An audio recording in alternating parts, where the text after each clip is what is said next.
Chapter 482. Soon, a plan formed in Guhan's mind. Yi Tian, come back. As Guhan stretched out his hand, the heavenly sword that was still on the rainflower terrace turned into a ray of light and flew into Guhan's hand. Guhan then sheathed the Qingpin sword into its scabbard and switched the sword scar that he was using to the heavenly sword scar. Guhan, if you let me come back, what about Duyu? Yi Tian was puzzled as she asked through the sword mark. Without her and Duyu guarding one entrance each, would Misaka Mikoto not be surrounded by the bakers? It's okay. I've already told Duyu to give up on blocking the entrance. She just needs to protect Misaka Mikoto and not let the zombies hurt her. As he said that, Guhan rolled again and dodged another tentacle attack. But Duyu won't last long. Without someone to protect her, she and Misaka Mikoto will be attacked by Yuan Ku sooner or later. Yi Tian was very worried about Duyu's situation. Don't worry. If my plan succeeds, then she won't have to hold on for too long. She only needs to hold on for 3 minutes. Ji Han took a deep breath. With a shake of his hand, a verdant wine gourd appeared in his palm. Hey, bastard, what are you doing with my wine gourd? Yi Tian was shocked when she saw her wine gourd in Guhan's hand. It was obvious that she was very unhappy that her wine gourd was in Guhan's hands. Aren't you going to let me have a taste of the green plum wine? As Guhan dodged the giant octopus's attack, he did not forget to give her a devilish smile. Bastard, the green plum wine is mine. I can only save a mouthful of it in an hour. Bastard, the green plum wine belongs to me. Yi Tian wailed from within the sword mark. Unfortunately, it had no effect. Ji Han still downed the green plum wine in his gourd without any hesitation. Good wine. Even Guhan, who didn't drink wine, couldn't help but praise the green plum wine after swallowing it. This was a very magical taste. After entering the mouth, there was a mellow and sweet sweetness, but after entering the stomach, it was like a raging fire burning in the body. Guhan couldn't help but feel something called heroism blossom from his stomach and occupy his entire body. Right now, Ji Han was the same as Yi Tian from before. He was wearing a mighty dragon armor. Come out, yellow claw lightning. Almost instinctively, Guhan stepped on the giant octopus's tentacle and summoned the divine steed claw, Huang Feijian, from the tentacle. It appeared under Guhan's crotch. The giant octopus would probably be very frustrated when it saw this scene. No matter how hard it tried, it could not understand how a horse could appear from its tentacle. Is this the hero form? Ji Han felt that at this moment, he didn't just have a new set of dazzling armor and a horse. Instead, Guhan's entire body now had the temperament of a hero.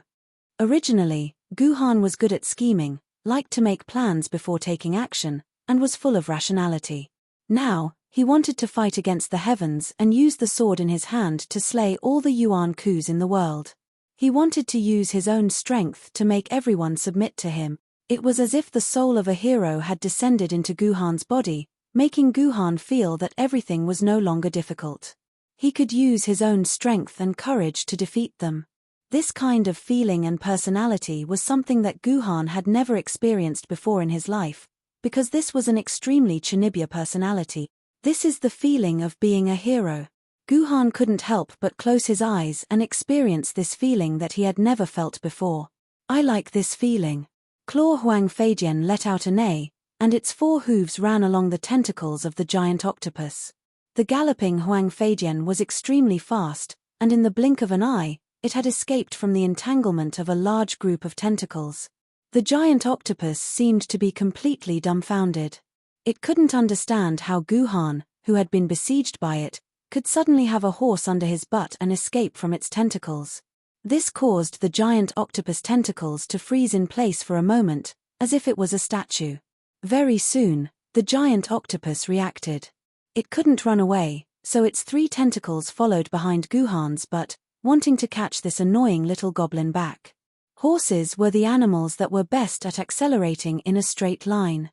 Previously, in the battle between the Heavenly Reliance and the Excavator Zombie, because it had to constantly change directions to chase the Excavator Zombie, Claw Huang Feijian couldn't run at its full speed. It was like a racing car that had to slow down when making a turn. Don't tell me that you can drift without slowing down. Don't you know that you have to step on the brakes when drifting? But now, under the control of Jiyu Han, Claude Huang Feijian was finally able to run in a straight line without slowing down. It ran at the fastest speed in its life. Claude Huang Feijian was really a terrifying horse. In these 10 seconds, it kept accelerating, and in the end, it actually broke through the sound barrier. Jiyu Han could even hear the bursts of sonic booms ringing in his ears. When the 10 seconds of hero mode passed, Claude Huang Feijian under Guhan's crotch roared unwillingly, and then disappeared under Guhan's crotch. As for Guhan, because of inertia, he directly fell to the ground and rolled for a few hundred meters before finally stopping. Great, I've finally reached the Gulu district. Guhan stood up and looked around. He found that the surrounding zombies were all alone and not in a large scale. He knew that he had already broken through the 2 administrative districts of Nanjing, Qinhuai district and Xuanwu district, and reached the once most prosperous Gulu district. And the 8 tentacles of the giant octopus stopped at the border between the Gulu district and Xuanwu district. It hesitated, not daring to go forward and grab Guhan, who was very close at hand. Ha ha ha ha, I didn't think that an octopus like you was actually a piece of trash. You let me escape so easily. Trash. Trash. Guhan laughed crazily, throwing out all kinds of taunts. Everyone who was familiar with Guhan's personality knew that Guhan wasn't a person who liked to taunt his opponents. His taunts definitely had their own meaning. But obviously, this giant octopus didn't know this. It was already angered by Guhan's taunts. Its 8 tentacles were ready to move, but it was still afraid of the Gulu district and didn't dare to make a move. Trash. Why don't you make a move? Aren't your tentacles very powerful? Guhan sneered, and his face showed a playful expression. Don't tell me that you, this giant octopus, are also afraid of the thunder and lightning here like those little kids. Well, Guhan's words completely angered the giant octopus. As the saying goes, don't hit people's faces, don't scold people's shortcomings. This giant octopus had to make a move even if it didn't want to. Otherwise, didn't it mean that it was really afraid of these thunder and lightning? So, the 8 tentacles of the giant octopus were like lightning, instantly grabbing out. These 8 tentacles grabbed out from 8 different directions, completely blocking all the possible escape routes of Guhan. It seemed that after more than an hour of fighting, this giant octopus finally had a little bit of growth. Logically speaking, if Guhan really wanted to avoid these tentacles, even if they grabbed from 8 directions at the same time, Guhan was still confident that he could dodge them. But the problem was that at this time, Guhan didn't want to dodge at all. He stood there straight, letting the 8 tentacles wrap around his body at the same time. It was like a tentacle play, and he was firmly grabbed by the giant octopus. Well, now even if Guhan had great skills, he couldn't escape from the grasp of the giant octopus's tentacles. Guhan. Yi Tian let out a cry of surprise. He wanted to say something, but he felt a quiet intent from Guhan's sword mark. Yi Tian shut his mouth on the spot and didn't say anything else. He secretly felt sad for this unlucky giant octopus. It seemed that Guhan had already arranged a sad trap for this giant octopus. Why don't you escape? Asked the giant octopus in a buzzing voice. Compared to the indifference from before, there was finally a little more emotion in its words. No matter how stupid it was, it could still see that Guhan didn't dodge at all just now. Nothing, I'm tired, so I wanted to talk to you. Guhan smiled confidently. My friend is still there, so I can't escape alone. What do you want to talk to me about? Asked the giant octopus. How about we talk about a deal? If you let my friend finish her treatment and let her leave here safely, I'll hand my life over to you. How about that? Said Guhan faintly. You're already in my hands. I can crush you at any time, said the giant octopus proudly. Fat. As long as I want to, I can leave this place at any time. You know my strength, I've never bragged. Of course, Guhan wasn't bragging. As long as he willed it, he could leave and return to the trial array. The giant octopus was silent. The battle that lasted more than an hour just now had also tired it out. In its subconscious, it had already tacitly accepted the fact that Guhan was very powerful. So when Guhan said that he could escape from the giant octopus's palm, the giant octopus believed it. Moreover, it believed it without a doubt. Next, Guhan displayed his talent for chatting and began to talk about all kinds of things. He also mixed a lot of chicken soup for the soul and the like. This made the giant octopus stunned. It was immersed in Guhan's words and forgot to retract its tentacles. At this time, there was a faint light in the dark clouds in the sky. Guhan's heart moved, knowing that the time had come. You know what? You're actually very stupid. You shouldn't have pestered me just now. If you had directly grabbed my friend who was sitting there, I would have no choice but to surrender, said Guhan suddenly. When the giant octopus heard that, it came to a sudden realization. That's right, why did I pester this human just now? The giant octopus was filled with regret. It immediately extended one of its tentacles toward where Misaka Mikoto was. It wanted to capture Misaka Mikoto to make up for its mistake. This is the moment I've been waiting for. In the blink of an eye, Guhan threw the heavenly sword in his hand into the sky. There was a long copper wire on the hilt of the heavenly sword that was connected to Guhan's arm. At this time, the lightning that had been brewing in the sky for a long time finally struck down. Under the attraction of the heavenly sword, it instantly struck the body of the heavenly sword. A huge electric current flowed through the copper wire on the heavenly sword and into Guhan's body. Then, through the tentacle that was grabbing onto Guhan's body, it was instantly transmitted to the giant octopus's entire body. The giant octopus's tentacle that was about to reach Misaka Mikoto was no exception. Therefore, the lightning passed through heavenly sword, Guhan, and the giant octopus's bodies and successfully entered Misaka Mikoto's body. All 12 lightning bolts were finally completed. Chapter 483. I'm sorry, I didn't control it well. I wanted to make it smaller, Misaka Mikoto said guiltily. Plop. Guhan, whose upper body was numb, fell to the ground. Dozens of burnt tentacles fell together with Guhan. These tentacles gave off the strong aroma of grilled octopus. The giant octopus was indeed the best lead. Just one lightning strike was enough to destroy all of its tentacles. All of its tentacles fell to the ground, leaving only the body of the octopus. However, it was also burnt black, and it was hard to tell if it was dead or alive.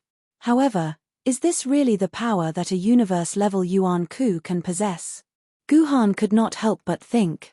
He recalled the book's definition of a universe-level Yuan-Ku.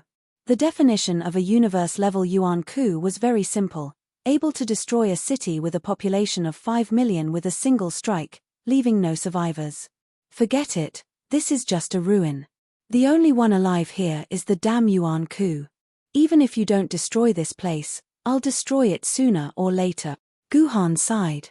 Although Guhan said that he did not mind seeing one of the central cities of Huaxia completely disappear, he still felt a little sad in his heart. Let me explain it to you. The author has never read any Enchanted World novels. He didn't even read the second season of The Enchanted World. Therefore, his understanding of cis canon is only at the level of anime. His understanding of the Enchanted World is also at the same level. As for the more in-depth world, I'm not interested in understanding it, nor am I interested in writing about it. To be honest, Misaka Mikoto's posture was a little bad. As long as Guhan glanced up, he would be able to see her underwear with a frog pattern printed on it. Unlike the train-like tentacles from before, the tentacles this time were only as thick as a water pipe. However, the tips of the tentacles were extremely sharp. The tentacles had turned into sharp knives that were trying to pierce into Guhan's body and turn Guhan's body into a sieve. This was definitely not good news for the human race. As long as 10% of the Yuan souls in this world advanced to a small realm, the fragile balance that the human race maintained would be completely broken, and the human race would face a super crisis of extinction. What do you mean? Close your eyes. Guhan was stunned. Then, he heard a vague voice. Forbidden territory, God super electromagnetic gun, do you? Come back. At that critical moment, Guhan ordered Ji Yun to return to her sword. He planned to activate the power of the trial ground and return to Chongyang Mountain. As for what would happen to Misaka Mikoto and whether she could heal him, Guhan could not care less. If he did not leave now, Guhan would really be killed by the giant octopus. I'm sorry. I didn't control my power well. Misaka Mikoto blushed when she saw the disbelief on Guhan's face. She began to apologize. I didn't know that my power had reached such a level. I only wanted to destroy that giant octopus. I didn't expect to destroy Nanjing City. I really didn't mean to destroy your ruins. I'll help you rebuild it in the future. The number of tentacles on the giant octopus's skin corresponded to the number of volcanic craters on its body. Guhan took a quick glance and saw more than 100 tentacles. These tentacles only had one target, which was Guhan, who was half kneeling on the ground. You lied to me. Despicable human, you lied to me. An extremely sorrowful voice echoed in the sky. It was the giant octopus's voice. Human, I wanted to let you live. But you lied to me. You lied to me. You must die. You must die. However, Guhan was surprised to find that Jiyu Yun had chosen to reject his order. Guhan did not use a forceful order, so the sword mistress still had the ability to reject him. Thank you. Guhan extended his hand. Misaka Mikoto understood his intention and extended her hand as well. The two of them held each other's hands tightly, forming a legend that would be passed down by all humans in the future. Oh well, I just hope that Misaka Mikoto is done healing. It's time for me to go. Half of Jiyu Han's body was paralyzed by the lightning. It was impossible for him to evade the sharp tentacles' attacks. Fortunately, Jiyu Han's body was buffed by Duyu Sword and Heavenly Sword's yin-yang swordplay tactics. Otherwise, he would not have been paralyzed. He would have turned into a dried corpse by now. Mr. Guhan, haven't you rested enough? As the golden light in front of Guhan's eyes gradually dissipated, an energetic voice rang in Guhan's ears. Guhan opened his eyes and saw Misaka Mikoto squatting on his head, smiling at him. Ms. Misaka, please forgive me for being presumptuous. May I ask if you still have the ability of a universe-level freelancer? Guhan asked after thinking for a while. Since he was friends with Misaka Mikoto, he could ask her directly. There was no need for him to beat around the bush. However, that was the truth. Since the beginning of human history, the level that Yuan Ku entered the human world would always be the same level. The 999,999% Yuan Ku would not have any possibility of leveling up. Therefore, when the legendary item that could allow a desolate level Yuan Ku to level up appeared in the world, it attracted the 3 desolate level Yuan Ku's attention. Of course, in the end, the 3 desolate level Yuan Kus ended up dead, proving the truth that Yuan Ku could not level up. Wait a minute, the place I'm lying on did not change at all. Jiyu Han lowered his head, only to find that the area of about 100 square meters where he was lying at this time still maintained its original appearance. It was covered with white cement, forming a sharp contrast with the surrounding scorched black, like a crane among a flock of chickens. Did you notice it too? Misaka Mikoto began to look doubtful. I couldn't believe it either. However, after seeing this power, I have to believe it. I'm afraid I've become a universe-level Yuan Ku. Nanjing had a population of 10 million people before the apocalypse. The power of Misaka Mikoto's attack was twice that of a universe-level Yuan Ku's. If it was an all-out attack, Misaka Mikoto should be very tired and exhausted. However, Misaka Mikoto was able to talk and laugh with him. She could even subtly control a 100 square meter area to prevent it from being attacked. This was not something that could be achieved with an all-out attack. Then there was the problem of power. If the power was based on the original work, then there was no need for me to write the book. Any small boss in the Forbidden World could easily defeat the big boss in the Moon World. There was no comparison at all. Therefore, the author would redesign the power of the various worlds Yuan Ku according to certain rules to ensure that they would be able to maintain their corresponding power. At the very least, my Artoria would be able to fight evenly with a universe level. Otherwise, according to the power settings, how many Artorias would it take to defeat a universe level Yuan Ku? Guhan was speechless. Even Guhan himself would not be able to achieve this level of control. Misaka Mikoto was indeed a universe-level Yuan Ku. Her mastery of electromagnetism had reached the pinnacle. If he wanted to achieve this level of mastery of sword energy, he would need at least 10 years or even a few decades. Lastly, regarding the setting of Yuan Ku's character, if there was a chance for this book to be published in the future, the author would definitely change all the copyrighted Yuan Ku characters. For example, he would replace Sis Canon with Electro. Of course, that is if there is a chance for this book to be published in the future. P.S. In the book review section, there is a description of Sis Canon's power. There are also comments about how terrifying the gods in the Forbidden World are and how they have the power to turn the earth upside down. The author also commented that I was wrong. The giant octopus's voice was like an explosion. Then, the charred skin on his body started to peel off. Finally, a layer of pink skin was revealed. At the same time, black smoke rose from the small volcanic craters on his body. Then, countless tentacles shot out from the volcanic craters. Guhan turned his head around and slowly got up from the ground. He smiled weakly. Ms. Misaka, congratulations. You've recovered. Did you control all this? You purposely controlled your skill so that it didn't hurt me? Although Guhan was certain, he still sounded doubtful. It could not be helped.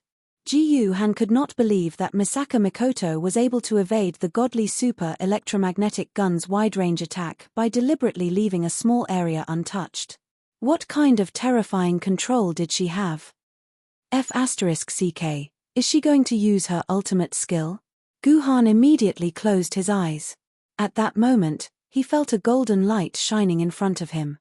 Even with his eyes closed, Guhan would have been blinded. If Guhan's eyes were open, who knew what color Guhan's eyes would see? Guhan let go of his hand and finally had a chance to look at his surroundings. He was completely shocked. At that moment, the entire Nanjing city had turned from a wasteland to a scorched land. Not a single tree or ruin could be seen. As far as the eye could see, it was all charred black as if it had been flattened by a terrifying force. How did this happen? You've leveled up. Guhan finally got an affirmative answer from Misaka Mikoto. It was not strange at all. Humans could continuously level up from an ancient sword-level sword wielder to an emperor sword-level sword wielder. Could it be that Yuan Ku was not allowed to level up his ability? It's all thanks to you. Misaka Mikoto nodded and placed a hand on Guhan's shoulder. Mr. Guhan, don't worry. I, Misaka Mikoto, will definitely do what I promised you. From today onwards, you're my best friend. Whenever you need help, I'll do my best to help you. Misaka Mikoto said solemnly. However, according to some groundless legends and urban legends, there were a few Yuan Ku who had completed his own leveling up through some unknown method. All this while, Guhan had been skeptical of such groundless rumors. It was only when he saw Misaka Mikoto that he was certain that Yuan Ku could level up. Brother, Sister Misaka told you to lie there and close your eyes. You'll be fine in a while. Ji-Yu-Yun giggled through the sword mark. Unfortunately, Guhan soon realized that he was wrong. The giant octopus was not dead. This is the first time I've seen the force of nature kill Yuan Ku. Guhan exclaimed. Although it's clearly written in the textbooks that other than objects containing sword essences and sword mothers, the force of nature on Earth can also kill Yuan Ku, it's still rare for the force of nature to kill Yuan Ku. This is the first time in Guhan's life that Yuan Ku was killed by natural lightning. Chapter 484. It's weird, isn't it? Misaka Mikoto had a playful look on her face when she heard Ji-Yu-Han's question. Misaka Mikoto did not expect that she would reveal a shocking secret after that. Misaka Mikoto said, "Actually, this isn't my first time leveling up. When I first came to this world, I was only equivalent to the dragon-level Yuan Ku that you guys are talking about." What level Yuan Ku? Everything is just a joke. When Misaka Mikoto first came to this world, she was only a dragon-level Yuan Ku. Guhan remembered that when Misaka Mikoto became familiar with the humans, she was already a U-level Yuan Ku. Something special must have happened to Misaka Mikoto during this period of time that allowed her to complete her leveling up. It was also here, under this monument, that I met a person. He was the one who taught me how to build an electromagnetic model, allowing me to build the model of the god's core using the electricity in my body. This allowed me to break through level 6, which only gods can achieve, and become a U-level Yuan-ku. Misaka Mikoto recalled and said slowly, "At that time, I also borrowed the power of the lightning here. That person told me that this is the only place in the world where I can build my own electromagnetic model. That's why I had to return here and put Mr. Guhan in a difficult situation. I'm very sorry, Misaka. You don't have to say sorry anymore. However, I think this might be the last time you use the power here." Guhan smiled bitterly and then told her about how she had destroyed the energy layer of the Rainflower Terrace when she absorbed the lightning. "I think the reason why the lightning here is so special is because of this energy layer. When the lightning passed through the energy layer, it brought the energy inside into your body. The 12 lightning bolts have exhausted the remaining energy here. I'm afraid that if you get injured again, you won't be able to come here to repair your electromagnetic model." "Is that so?" Misaka Mikoto did not react to the terrible news. On the contrary, she was very calm. "I'm very satisfied that I'm able to use it a second time. One shouldn't be too greedy." Guhan didn't reply because Guhan knew in his heart that he was actually the greediest person, because what he wanted was the entire world. This was something that all the great demon kings in various myths and legends wanted to achieve. Misaka Mikoto accompanied Guhan to rest for half an hour before Guhan could stand up and walk on his own. Since he could move freely, it was time for Guhan to leave Nanjing City. Guhan was very worried about the situation in Yuzhong City and whether the creator's godhead had been activated. Guhan did not want to waste a single minute here. However, soon, a new situation appeared that forced Guhan to stay there. In the ashes of the giant octopus, his personal terminal had sensed Yuan-ku's power. The giant octopus was the direct target of Misaka Mikoto's ultimate skill. At that time, it didn't even have a physical body. It had turned into a pile of black ashes like the ashes of a tomb sweeping during the Qingming festival. Logically speaking, under such circumstances, the giant octopus should be dead for sure. However, Ji Yuhan's personal terminal kept flashing, showing that there was a Yuanshan's reaction in the middle of the ashes. Of course, this could also be a false alarm from the personal terminal, and the probability of it being a false alarm was very high. That was because the miniaturization of the Yuan-ku detector was a somewhat unreliable technology. This scanner was sometimes ineffective and did not even respond to certain parts of the Yuan-ku. Therefore, most of the time, the swordsman could not be bothered to pay attention to the alerts from the Yuan-ku detector on the personal terminal. However, at this time, Ji Yuhan could not ignore it.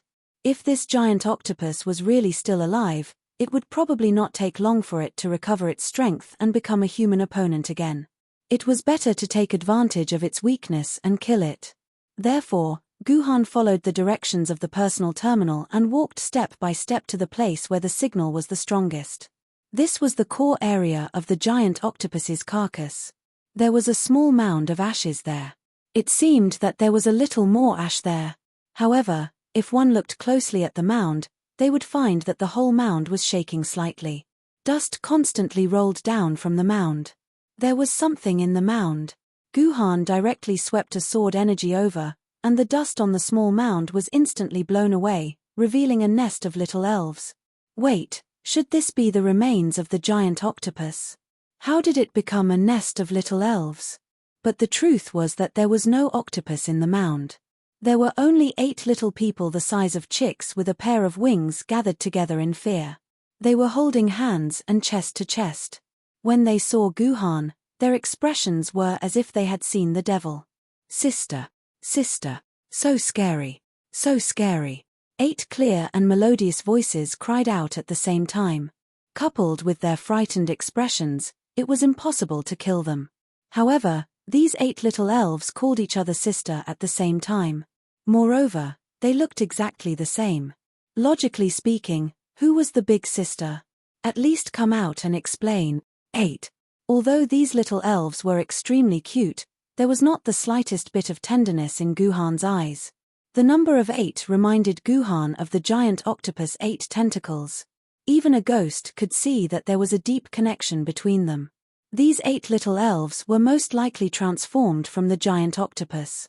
Trying to use your appearance to gain sympathy, Guhan did not care about their cuteness at all.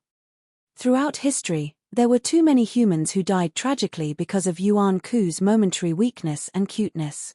The story of the farmer and the snake had never stopped, no matter what era it was. Guhan raised his Qingpin sword and was ready to slash down with another sword energy. Looking at the size of these little elves, Guhan would probably only need one slash to turn them into green, red, or black mush, just like the cockroaches and moths that we usually killed. Wait, you can't kill them. At that moment, Misaka Mikoto suddenly stopped him. Why? Guhan's hand froze and he stopped attacking. Things were different now. Previously, Misaka Mikoto needed Guhan's protection since Guhan had the power. That was why she listened to Guhan's every word. However, Misaka Mikoto had regained her power. In fact, it could even be said that she had reached the level of an epic-level freedom user. She was only one step away from chaos. Emperor's sword. Yuan Ku and the sword wielder. If Misaka Mikoto wanted to, she could directly electrolyze Guhan. I need a reason. Guhan's voice was low. He did not like being suppressed by Misaka Mikoto. That's because these little elves are no longer Yuan Ku. Misaka Mikoto bent down and gently grabbed the little elves' heads as if they were little dolls. Then, she pulled them into her arms. Although Misaka Mikoto was very gentle toward them, the little elves did not appreciate it. They panicked and desperately tried to escape from Misaka Mikoto's arms. Looks like I scared them to death just now.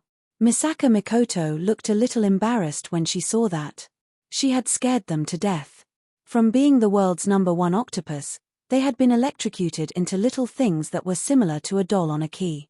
It would be strange if they were not afraid of Misaka Mikoto. Ms. Misaka, you said that they're no longer Yuan Ku. Are you saying that they've become freedom users? Guhan voiced out his speculation. However, they've become freedom users. I can't sense any filth from their bodies. Misaka Mikoto smiled gently. The electrolysis must have removed the filth from the giant octopus's body. It's amazing. I didn't expect that I could remove the filth from their bodies. There has never been a case of a freedom user removing the filth from their bodies with the help of someone else. Misaka Mikoto's words revealed a very important piece of information. The current freedom users relied on their own power to remove the filth from their bodies. There had never been a case of freedom users removing the filth from their bodies with the help of another freedom user. It was a very important piece of information that Guhan kept in mind. Since Ms. Misaka said that they're freedom users, then they must be freedom users. Guhan said expressionlessly, Ms. Misaka, please take good care of these little elves. Don't let them get hurt. What? You don't believe me? Misaka Mikoto glared at Guhan. Now that I'm at Eon level, I have many abilities that I couldn't even imagine when I was at universe level. Do you know? In fact, human consciousness is also a manifestation of electric currents. I can enter your brain at any time and monitor your brain currents to know what you're thinking. As long as I'm willing, I can understand anything you're thinking. F***CK, isn't this ability too overpowered? Even Guhan could not help but shudder when he heard Misaka Mikoto's ability. He did not expect a level 6 electricity user to be so terrifying. Fart. I'm not interested in entering your brain to see what filthy things are in there. Misaka Mikoto spat. The reason why I'm telling you all this is to let you know that I have complete control over these 8 little ones. From their minds to their bodies, they're all under my control. Don't worry, I've erased all of their memories from the era of the giant octopus. They're now a clean sheet of paper, 8 of the purest children. Chapter 485. Oh. Guhan replied calmly, which almost infuriated Misaka Mikoto. Don't act like this has nothing to do with you. Let me tell you, these 8 little guys are my gifts to you. You have to treat them well and raise them well, understand? Misaka Mikoto suddenly said. Tumpi. Wait, what does that mean? What gift to me? What do you mean I have to raise them up? Guhan looked at Misaka Mikoto with a dumbfounded expression. He did not expect that the 8 little elves would automatically appear in Guhan's arms as soon as the electric light flashed on Misaka Mikoto's body. They were different from how anxious they were when they were in Misaka Mikoto's arms. They instantly became intimate in Guhan's arms. Some of them even yawned and rubbed themselves against Guhan's body as they looked for a comfortable spot to lie down and sleep. They seemed to really treat Guhan's chest as their nest. Fortunately, Guhan did not wear the infant pouch. Otherwise, Qingpin's throne would have been usurped by someone else. Ms. Misaka, I'm afraid this isn't appropriate. Guhan's expression was as ugly as if he had been constipated for more than 10 days. I'm a sword wielder and I have to take care of these 8 little elves. What's wrong with that? There's no such example in Yuzhang City. Misaka Mikoto did not answer Guhan's question directly. Instead, she started another topic. Little brother Guhan, I hereby announce to you that you're my, Misaka Mikoto's, little brother Guhan, and I'm your big sister Mikoto. From now on, you're not allowed to call me Ms. Misaka. We'll address each other as brother and sister. What the hell is this? Does it have to be so sudden? Guhan had never thought of looking for an older sister. Therefore, Guhan instinctively wanted to reject this older sister who had descended from the sky.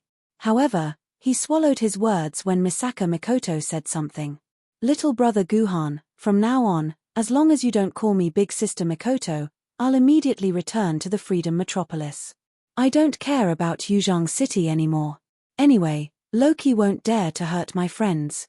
Once Yuzhang City is done for, he'll send my friends back to the Freedom Metropolis. Do you understand? Misaka Mikoto said proudly. When Guhan heard Misaka Mikoto's words, he could only swallow his words. Misaka Mikoto was right. As long as the desolate level freedman in the Freedom Metropolis was still around, Loki would never dare to kill the freedman in the Freedom Metropolis. Misaka Mikoto did not need to save her friends at all. All she needed to do was to wait for them to be fed and sent back to the Freedom Metropolis. However, without the help of Misaka Mikoto, the universe-level Yuan Ku, only God knew what would happen to Yuzhang City. Although Misaka Mikoto's threat was mostly meant as a joke, Guhan did not really think that Misaka Mikoto was the kind of person who would turn her back on him. If Guhan forcefully rejected her, Misaka Mikoto would most likely follow him back to Yuzhang City. However, why would Guhan reject Misaka Mikoto's request? As long as he calmed down and thought about it, he would know how beneficial it would be if he really became Misaka Mikoto's sibling. Becoming sibling with a universe-level freedman would undoubtedly be of great help to Guhan in the future. Wasn't it normal for an older sister to help her younger brother deal with some small problems? Wasn't it a natural thing to do? Relying on the favor of saving Misaka Mikoto would only be able to exchange for Misaka Mikoto's temporary help. However, by relying on their sibling relationship, Guhan would be able to continuously receive the power of the universe-level Yuan Ku. Only a fool would refuse this. After understanding this, Guhan could only pretend to be frightened by Misaka Mikoto's threat and obediently called her sister Mikoto. When Misaka Mikoto heard Guhan call her sister, she could not help but feel relieved. Great, now that she and Guhan were siblings, all those crazy thoughts of letting that idiot down could go with the wind. Alright, let's talk about these 8 little fellows. Don't think that I'm throwing these 8 burdens to you. Let me tell you, these 8 little fellows have extraordinary potential.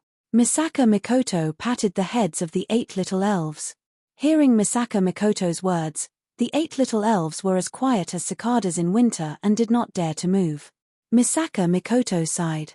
If it wasn't for the fact that I'm afraid that I'll scare them to death with me, I wouldn't bear to let you take care of them. Where did they come from?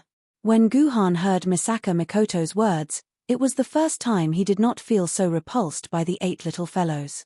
I'm not sure about its exact origin, but it should be a free being born because of the mutation of the godly super electromagnetic gun from the giant octopus. Although I don't know their exact origins, when I checked their bodies, I found out that their bodies have already formed elemental models. Elemental models?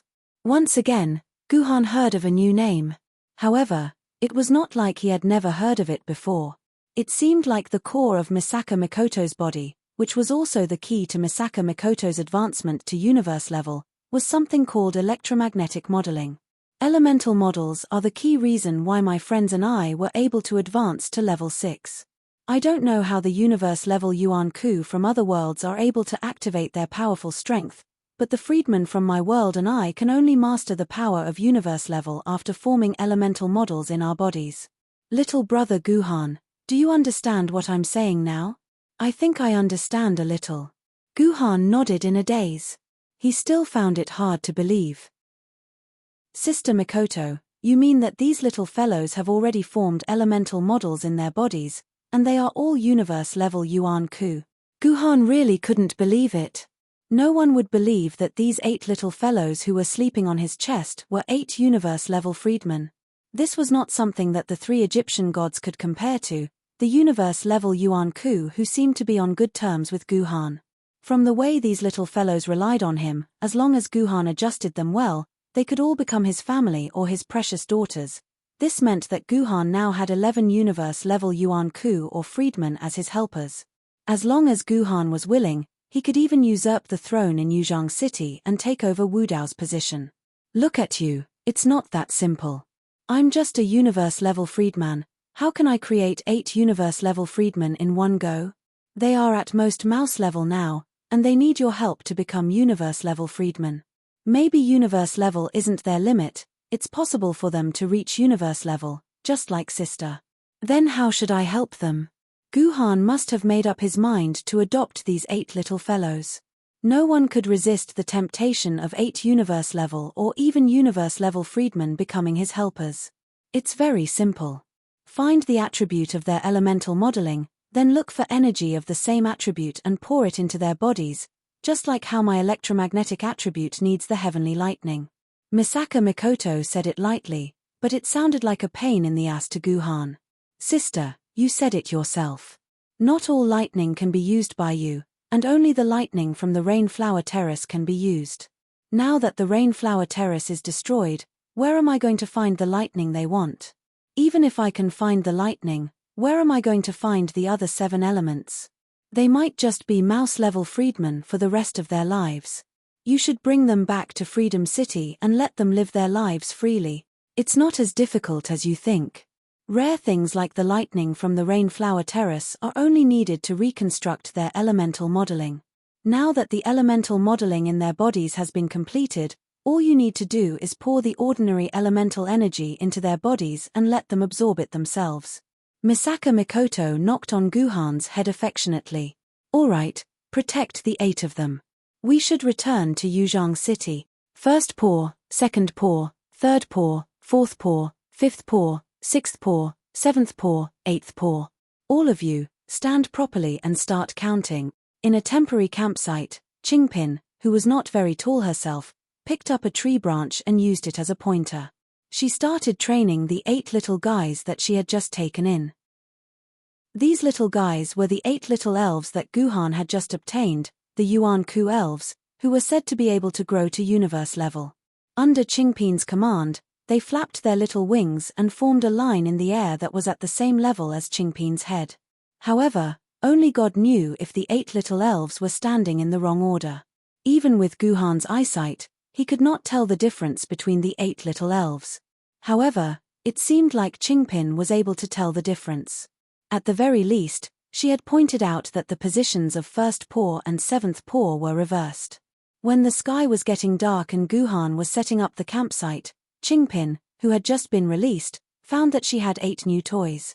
She immediately clamored beside Guhan and wanted to be the master of these 8 little elves.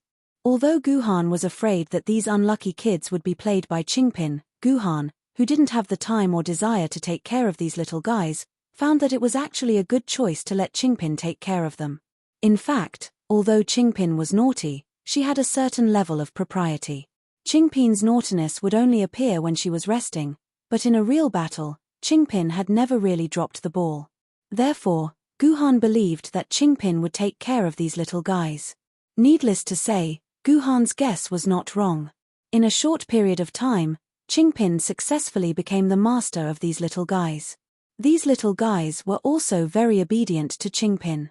They would do whatever Qingpin said, just like 8 living followers. After hearing that her 8 disciples did not have their own names, Qingpin immediately generously expressed that she could share her name with her disciples. Therefore, the names of first paw, second paw, third paw, fourth paw, fifth paw, sixth paw, seventh paw, and eighth paw were officially given to these 8 little guys. By the time Ji Han discovered this, the 8 little ones had already completely accepted these 8 names. They couldn't change it even if they wanted to. Chapter 486. Mine, this is mine. No, this is my third paws. Guhan had a headache looking at the 8 paw people flying around in front of him. Didn't they say that newborn babies like to sleep? Why were these 8 little guys so noisy? These 8 troublemakers had been fighting for almost an hour for the glass bead that Guhan took out for them to pass the time. Guhan felt like he was watching a thrilling football game. It was so noisy that Guhan couldn't even sleep. First paw, second paw, eighth paw, all of you go to sleep. Qingpin's head is hurting because of your noise. In the end, Qingpin's words were still useful. After she spoke, the 8 troublemakers immediately shut their mouths. They obediently flew into Guhan's hair and began to sleep. It was probably because Guhan's hair was very similar to a bird's nest. These 8 troublemakers had already determined that Guhan's hair was their nest. They hid inside and refused to come out. There were 8 little guys hiding in his hair to sleep. If this happened to him, no one would be able to sleep peacefully. It was not that there was something in his hair that was uncomfortable, but Guhan was worried that if he turned over, he would squash the 8 little guys in his hair. Guhan held it in for a while and decided to let Qingpin open her mouth to call out these little guys. But when he looked closely, he found that Qingpin had already fallen asleep in Guhan's arms. This child, she had fought and played for a whole day today. She must be exhausted. Seeing Qingpin sleeping soundly, how could Guhan bear to wake her up? He could only squint his eyes and drowsily feel the flesh of the 8 little guys in his hair. He couldn't sleep, nor could he not sleep. Brother, Yuna has something to tell you. Just as Guhan was struggling, he suddenly heard Ji Yun's voice. He opened his eyes and found that Ji Yun, who was supposed to be sleeping on the other bed, was now lying beside him. Don't mess around. Go to sleep. Brother doesn't have time to play with you now. Guhan patted Ji Yun's head and didn't want to talk to her anymore. Brother, Xiao Yun isn't messing with you. Xiao Yun has something important to tell you. Ji Yun moved closer and moved her mouth close to Guhan's ear. The fragrance of a young girl floated into Guhan's nose. Brother, Xiao Yun's stomach is so bloated. Hurry up and take away the thing in Xiao Yun's stomach. What kind of nonsense was this? Please don't make it sound so ambiguous. What's going on? Xiao Yun, what's wrong with you? What's in your stomach? Guhan shuddered and became more energetic. However, Guhan did not think too much about it. He was only worried about Ji Yun's health. Brother, after Sister Misaka killed all the Yuan Ku with one shot, a huge dimensional whirlpool appeared. Xiao Yun sneaked in and accidentally ate too much. Ji Yun pitifully told him the reason for her bloated stomach. He broke out in cold sweat when he heard the news. He did not expect that to be the reason for Ji Yun's bloated stomach. Based on the density of the zombies that covered half of Nanjing, Misaka Mikoto's super electromagnetic gun had killed at least 1 million Yuan Ku. If all the Yuan Ku were absorbed by the same dimensional whirlpool, even if 1 Yuan Ku could only bring in 1 quark of sword essence, the dimensional whirlpool would contain at least 1 million quarks of sword essence. Ji Yun had gone in for a spin. It would be strange if she did not die from the terrifying amount of sword essence in the dimensional whirlpool. There was a limit to the amount of sword essence that a sword maiden could absorb at one time. For example, a sword maiden could only accumulate 10,000 quarks of sword essence in their body at one time. After that, they would not be able to absorb any more sword essence. They would have to transfer all the sword essence in their body to their sword wielder before they could absorb the sword essence in the dimensional whirlpool.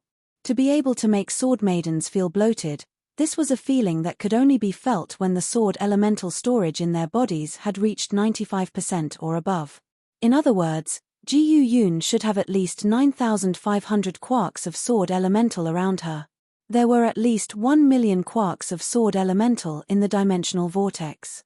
If Ji Yun went one round inside, it was very likely that she would be filled with sword elemental, reaching the upper limit of 10,000 quarks of sword elemental. If all these sword elemental were transferred to Ji Yuhan's body, based on the calculation of 50%, it was very likely that Ji Yuhan would have an additional 5,000 quarks of sword elemental. Ji Yun, why did you only tell your brother about this now? Brother is going to pull out the thing in your stomach right now. Guhan immediately threw the drowsiness to the back of his mind. He placed his hand on Ji Yun's body, planning to return her to his sword and stick her to his stomach.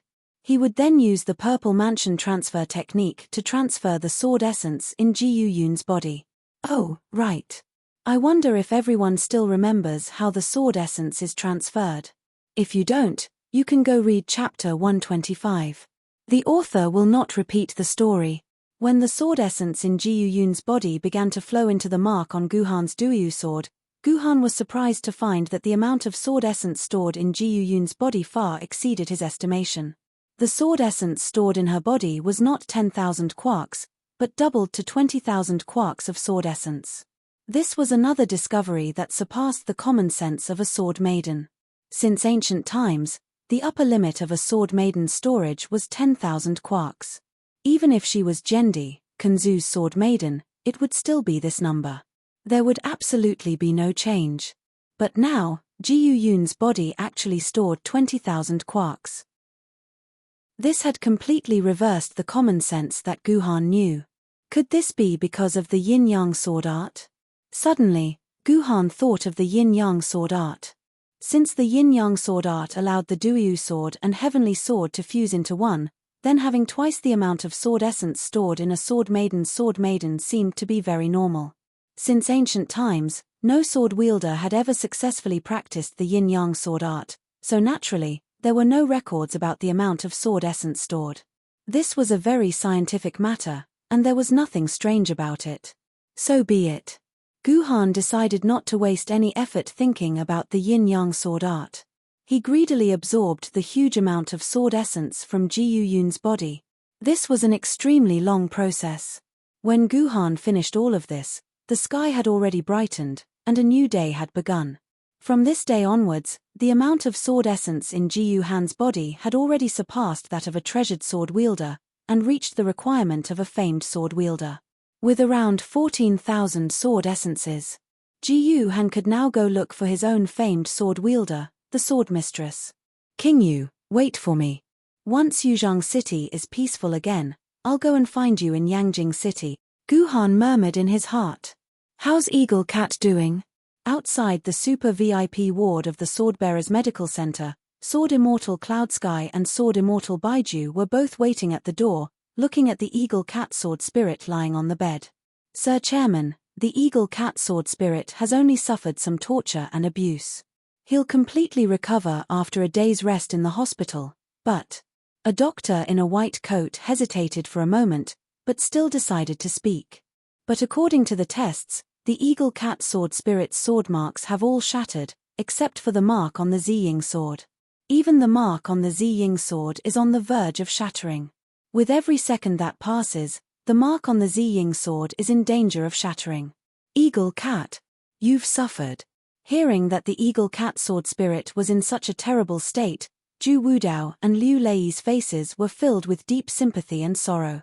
Once a sword mark shattered, it meant that the sword wielder would never be able to obtain a sword maiden of the same level again. Apart from the mark on the Ziying sword, the Eagle Cat Sword Spirit's other sword marks had all shattered. In other words, the Eagle Cat Sword Spirit's ancient swords, treasured swords, and famed swords would never be able to recover.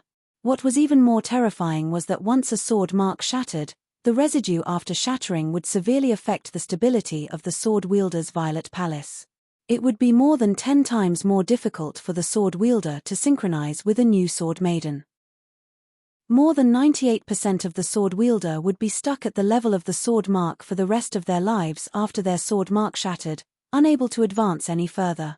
However, the only fortunate thing was that the sword mark on the Ziying Sword Spirit Sword Maiden had not shattered. As long as the Ziying Sword Spirit's sword mark remained intact, the Eagle Cat Sword Spirit would still be a sword wielder, a true spirit sword wielder. However, it was difficult to keep the Ziying Sword Spirit's sword mark intact. The sword mark was on the verge of shattering, which meant that the Ziying sword itself was also on the verge of shattering. The sword mark and the sword maiden were one, so the sword maiden needed to be protected in order to keep the sword mark. If the Ziying sword was by his side, Yuzhong City would naturally have a way to repair it. After all, the Ziying sword was a man-made sword maiden. It could be forged again at most. However, the Ziying sword was currently missing.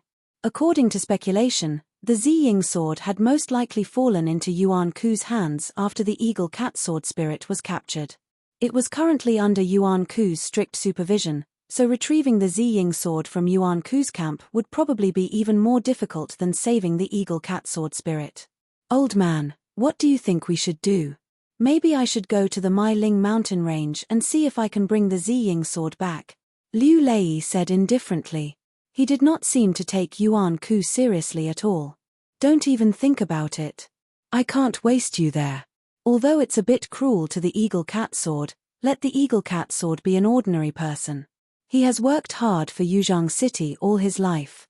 Let him retire early. Zhu Wudao sighed. Maybe the situation isn't that bad. If the Ziying sword really is in Yuan Ku's hands, then according to their habits, the Ziying sword should have been destroyed by now. They won't let the eagle cat sword spirit recover. Maybe the Ziying sword isn't in Yuan Ku's hands right now. Liu Lei suddenly put forward a completely different opinion. I hope so. After saying that, Zhu Wudao walked out of the door. The information brought by the scouting team was both good and bad. He had to leave and arrange a meeting. Protecting Yuzhong City was his top priority. Chapter 487. First, cut the streaky pork into bite-sized pieces. Then, rinse them and add a spoonful of cooking wine. Soak them for an hour before draining them.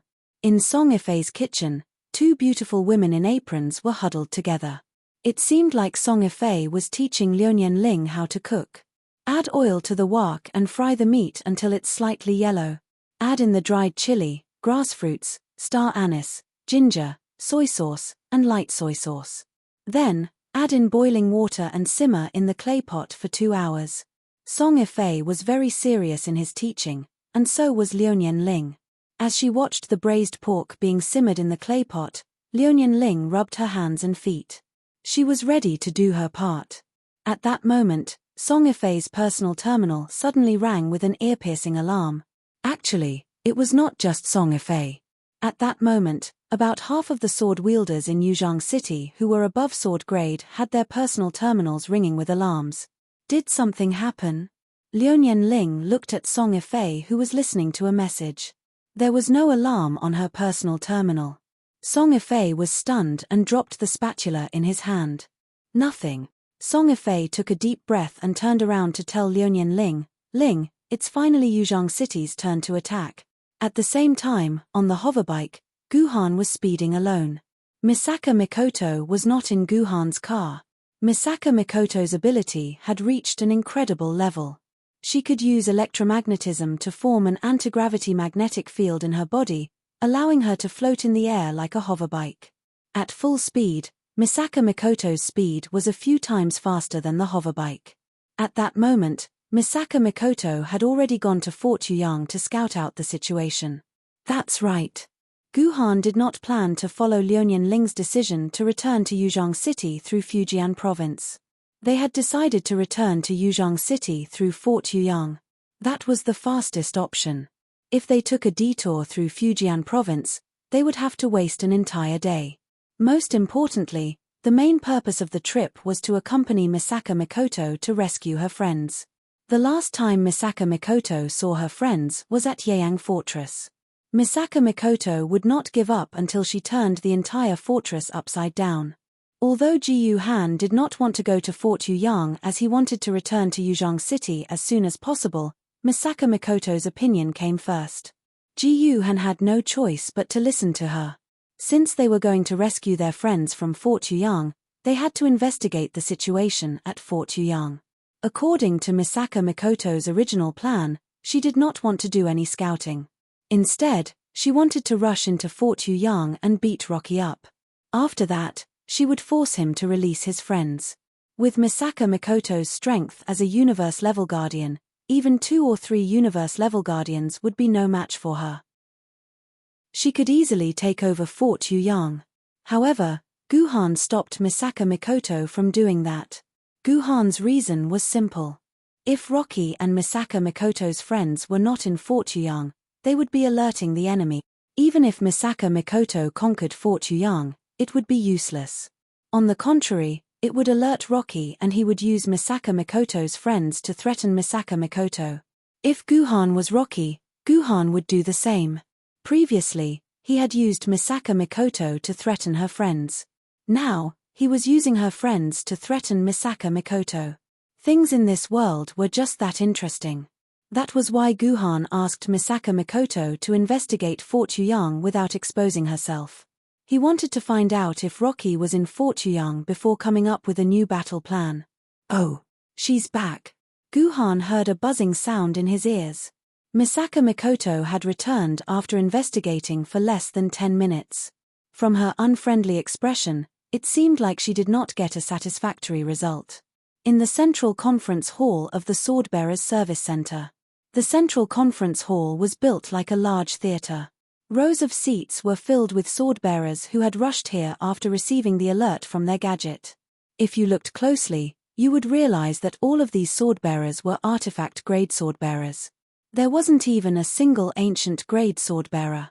There were no fixed seats in the Central Conference Hall. All the swordbearers found their preferred seats. The seats from the 3rd to the 6th row were the most popular. When Song Ifei and Liuyan Ling arrived, the seats from the 3rd to the 6th row were already filled with swordbearers. Song Ifei stuck out his tongue in annoyance. He then pulled Liuyan Ling to get down from the 7th row. However, when Song Ifei pulled hard, he realized that Liuyan Ling was not moving at all. What's wrong? Let's find a seat. Song Ifei turned around and looked at Liuyan Ling strangely. She could not understand why she was not moving. Why do we have to go up? Liuyan Ling frowned. Why do we have to sit at the back? Fleeting Cold then pointed at the 1st row and said, Yifei, the 1st row is empty. Why don't we sit in the 1st row? Song Ifei's expression was very strange. She didn't know how to answer this question. For her, or for most people, it was a habit to automatically sit in the back row when they entered a classroom, conference room, or any other place with many people. Of course, they didn't really want to sit in the last row. For most people, the middle seat was the best seat. This was especially obvious on a university campus. Except for those strong students, no one would take the initiative to sit in the first 2 rows. After all, it was too inconvenient to read novels in class. This had become a habit of the Chinese. Moderation was almost engraved in their bones. Even after 1,000 years, this had not changed. Therefore, when Liuyan Ling suggested sitting in the 1st row, Song Ifei felt strange. She had never taken the initiative to sit in the 1st row before. Although she was reluctant, Song Ifei could not say anything to refute Liuyan Ling. This was because she did not want to lose to Liuyan Ling. She did not want to lose to Liuyan Ling when it came to choosing seats. Therefore, Song Ifei turned around and took the initiative to sit in the 1st row with Liuyan Ling. This caused a slight commotion. The other sword-bearers were curious as to who had the guts to sit in the 1st row. As time passed, more and more sword-bearers took their seats, filling up the entire central meeting room. A rough estimate put the number of people at around 5,000. This was a huge number. 1/6 of the sword-bearers in Yuzhang City were here. However, what made Song Ifei feel strange was that even though she had paid special attention to Ku Rokin's figure, Ku Rokin did not appear until Zhu Wudao appeared on the rostrum. At such an important moment, this teenager, who would be embarrassed if he did not show up, did not appear. Chairman of the Yuzhang City Sword Bearers Committee Standing Meeting, Sword Immortal Zhu Wudao is here. Deputy Chairman of the Yuzhang City Sword Bearers Committee Standing Meeting, Sword Pavilion Master of Yuzhang City Heavenly Sword Immortal Liu Lei is here. Standing Member of the Yuzhang City Sword Bearers Committee Standing Meeting, Sword Spirit Chen Wen is here. Standing Member of the Yuzhang City Sword Bearers Committee Standing Meeting, Sword Spirit Mu Shui is here. Standing member of the Yuzhang City Sword Bearers Committee standing meeting, Sword Spirit Li Yu is here. As the host on the stage read out the names of Zhu Wudao, Liu Lei, and a large number of other spirit swordbearers, all the swordbearers stood up in unison and began to applaud and welcome the arrival of these high-level and powerful people of Yuzhang City. This was the first time Song Yifei had seen such a scene. She just stood up and applauded with everyone in a daze. Okay. Zhu Wudao pressed his hand down, indicating that the applause was over.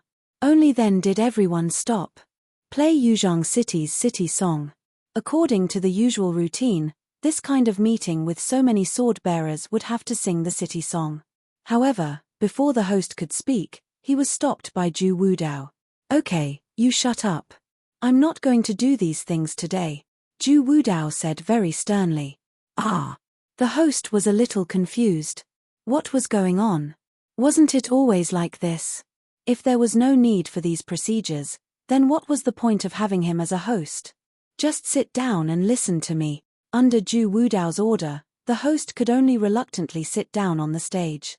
On the stage, there were only Zhu Wudao, Liu Lei, and other spirit swordbearers sitting on the stage. At this time, besides Zhu Wudao and Liu Lei, the two immortal swordbearers, there were 12 spirit swordbearers sitting on the stage. There were a total of 23 spirit swordbearers in the entire Yuzhang City, which was equivalent to half of the high-level power of Yuzhang City gathered here.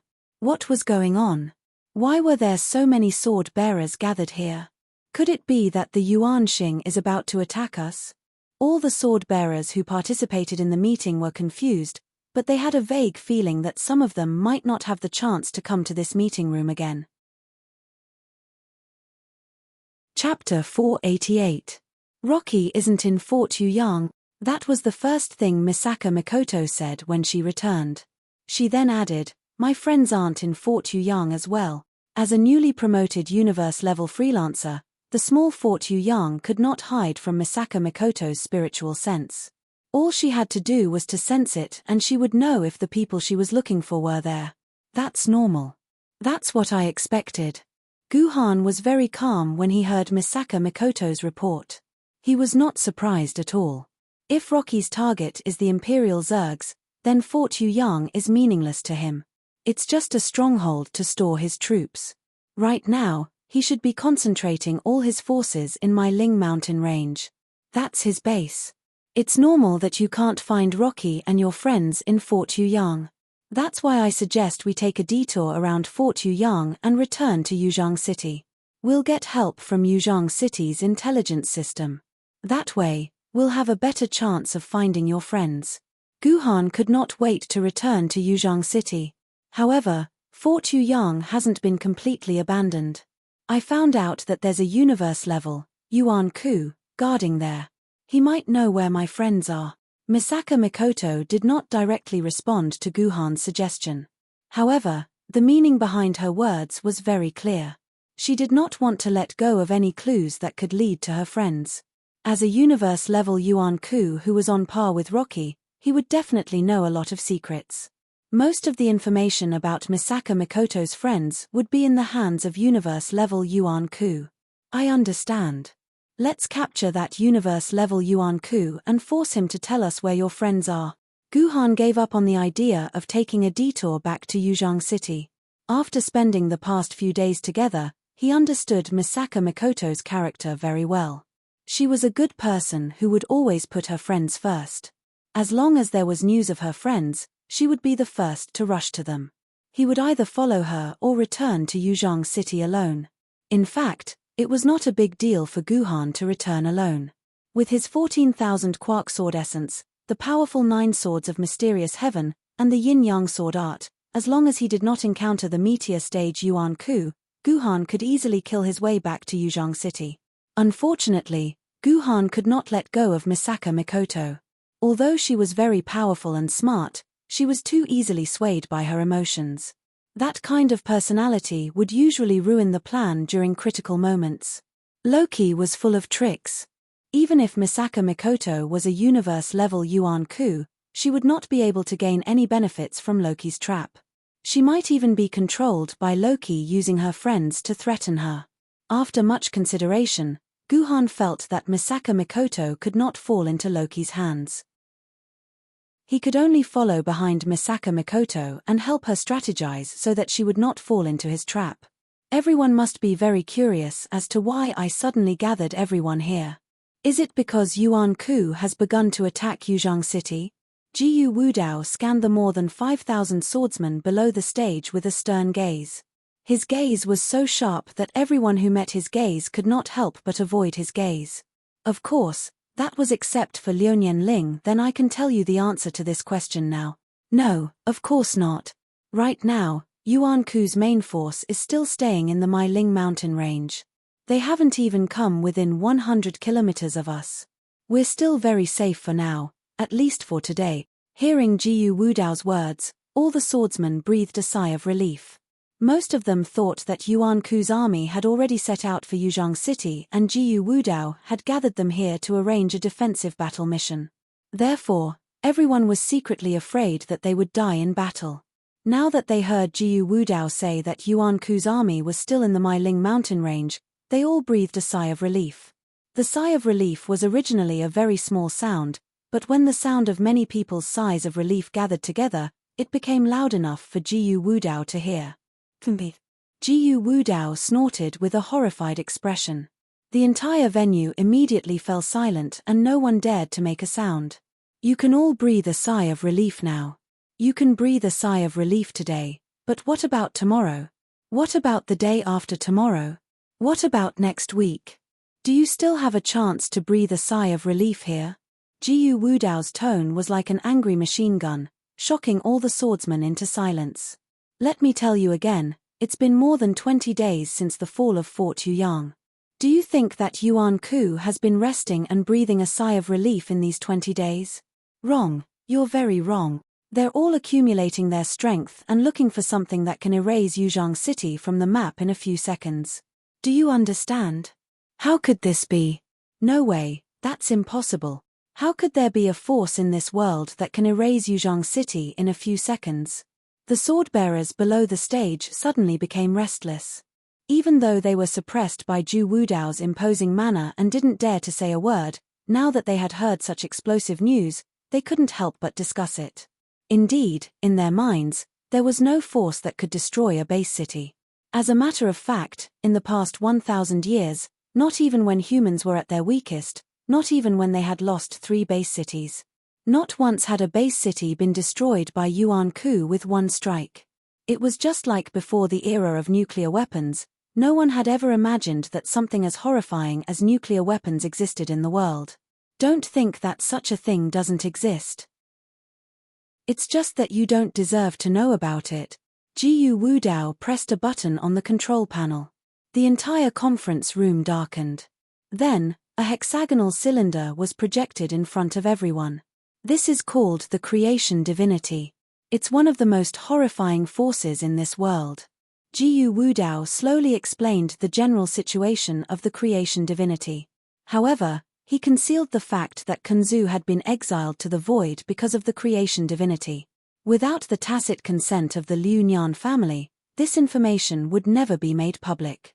When Jiyu Wudao was describing the creation godhead, everyone below the stage was silent.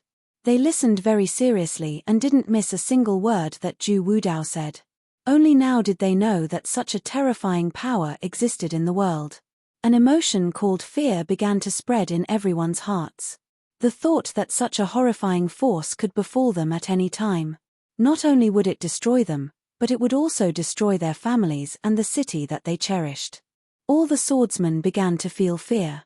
Coupled with the dim lights, the mood in the entire conference room instantly dropped to a freezing point.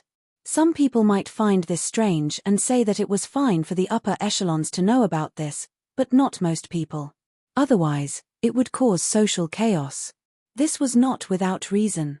However, Jiyu Wudao didn't tell most people. He only told the swordsmen, who were the mainstay of humanity. Humans could die, but they couldn't die without knowing what they were dying for. Only when they understood that humanity was on the brink of collapse would they do their best to join the battle. Why aren't you saying anything? Weren't there a lot of discussion just now? Why? Are you all frightened by this news? Jiyu Wudao asked coldly. Silence. No one knew how to answer Jiyu Wudao's question. P2E. F asterisk CK them. Suddenly, a voice came from an unknown corner. Although it wasn't loud enough, it instantly exploded in the hearts of all the swordsmen. That's right. Let's F asterisk CK them up. On the spot, a few people stood up, waved their fists, and roared. F asterisk CK them. That's right, F asterisk CK them. Ha ha ha, F asterisk CK them. A few seconds later, the entire conference hall was filled with the words F asterisk CK his mother. 5,000 swordsmen simultaneously shouted F asterisk CK his mother in unison. If there was a real-time bullet screen, I believe that the entire scene would be covered by these 4 short Chinese words, without a single ray of light seeping through. F asterisk CK. What did we women do wrong? Why do we have to call them F asterisk CK them? Why don't you call them F asterisk CK them? Liuyan Ling ridiculed from a very sharp angle. But the next second, she waved her fists and shouted F asterisk CK them, F asterisk CK them louder than anyone else. Many people would never forget this scene for the rest of their lives. Many years later, this video would be circulated on the internet and be sought after by all humans. There were also many people who couldn't hold back their tears when they saw this video. Their friends, teachers, classmates, and relatives could only reminisce through this video. Very good, I am very gratified. This is the voice that the brave warriors of Yuzhang City should have. 700 years ago, under the leadership of Zhetian Zhendi, our ancestors worked hard to build the great Yuzhang City. Now, we, the descendants, will use our own strength to make Yuzhang City stand on this land forever. Zhu Wudao also waved his fists. Although he was a gray-haired old man, his movements were so powerful and heart-wrenching. We have to attack. The only path we can take in Yuzhang City is destruction. We must attack and seize or re-exile the Creator's godhood. My brothers, compatriots, and friends, let us raise the sword maidens in our hands and drain every drop of blood from our bodies.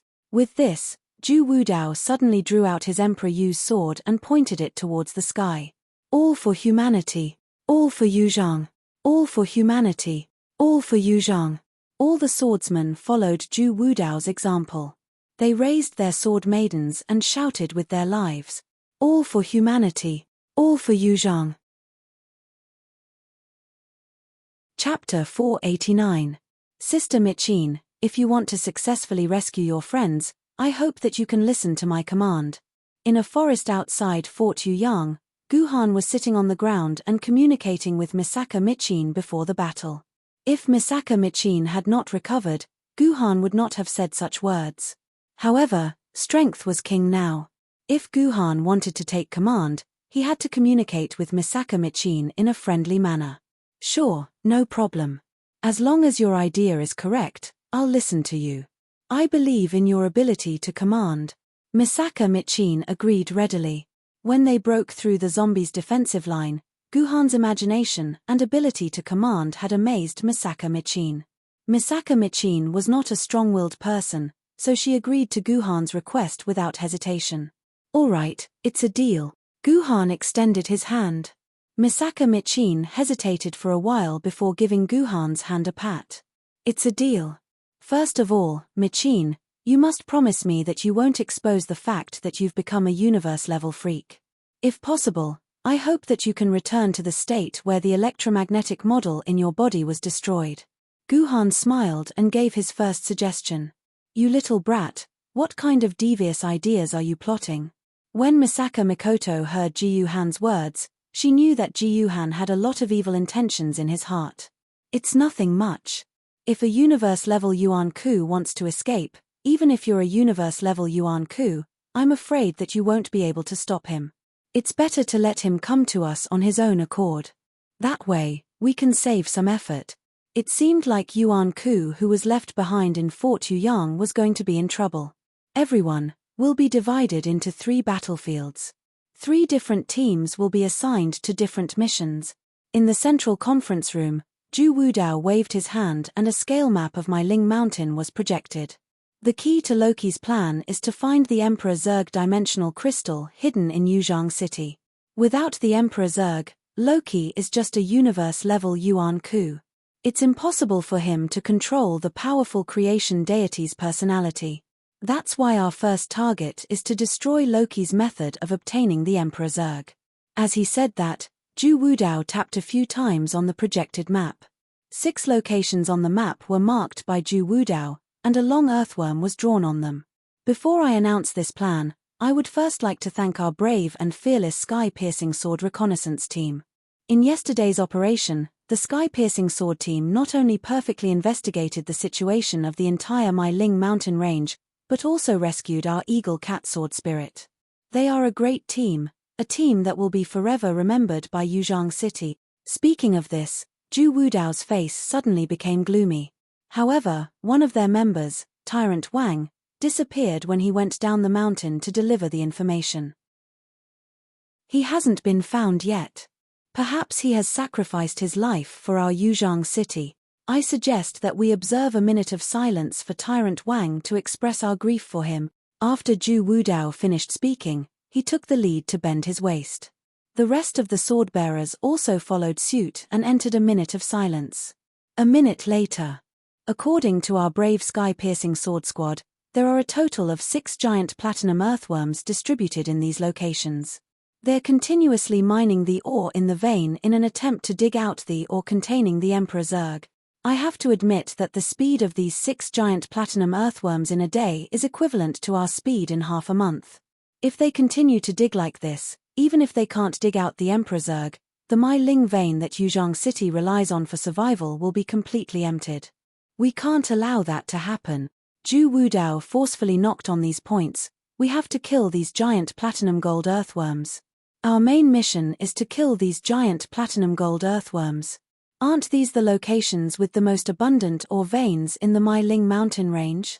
These Yuan Ku's eyes are really sharp. The sword-bearers who saw these locations were amazed. They didn't expect Yuan Ku to be so familiar with the situation in the Mailing mountain range. Quiet down. Many of our compatriots have been captured by Yuan Ku and are suffering the most painful torture. It's not strange for a few weak-willed fellows to leak the location of the Mailing mountain range or veins. There's nothing to make a fuss about.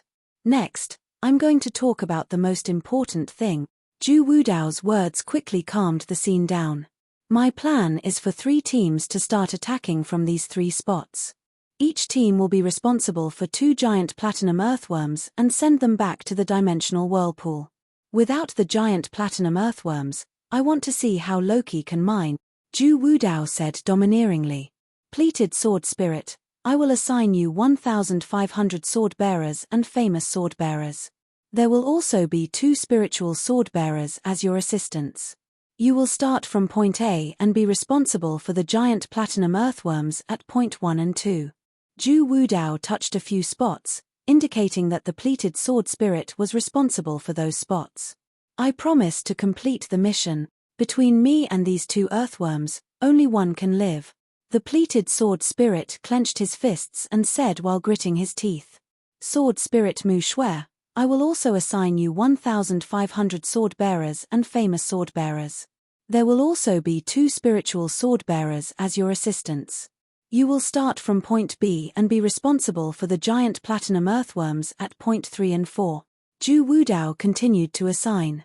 Then, a slim but slightly ugly female sword bearer took over the mission. She was sword spirit Mu Shui, Zhong Mu. Wine poem sword spirit, you will lead 2,000 sword bearers and famed sword bearers. At the same time, there will be 3 spirit sword bearers as your assistants. You will set off from point C and be responsible for the giant platinum earthworms at point 5 and point 6. However, you are different from the other 2. Because the Luo Ting camp is the closest to the giant platinum earthworms at point 6, you will also be responsible for destroying all the stone crushers we have left there. If the giant platinum earthworms are not completely destroyed, we can also slow down the speed of Loki's crushing stones. The sword spirit Zhu Shi was a gentle and refined man with a gentle and elegant temperament. He looked rather similar to Dawn, one of the 4 heavenly kings before the great calamity. Speaking of which, the sword spirit Zhu Shi's surname was also Li. Yes, perhaps they were related by blood. Who knew? Zhu Wudao assigned more than 5,000 sword-bearers in no time. Next, it was Zhu Wudao and Liu Lei's own task. Once you guys start attacking, Loki and the other U-level Yuan Ku will definitely counterattack. However, you don't have to worry. Liu Lei, I, and the remaining spiritual sword-bearers will help you stall those U-level Yuan Ku. However, you only have 1 hour. Within 1 hour, you must destroy the giant platinum earthworms in your hands. As for what will happen after 1 hour, we'll talk about it when the time comes.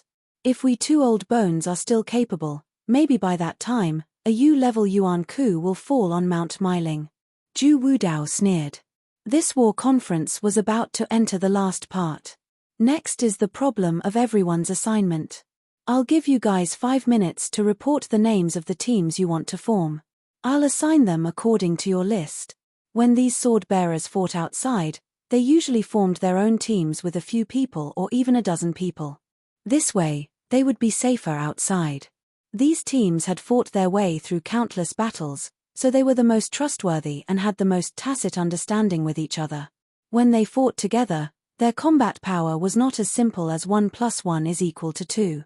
Because of this, Zhu Wudao asked them to report the names of the teams they wanted to form. This way, they could maximize the strength of the sword-bearers. These sword-bearers were most familiar with their teammates.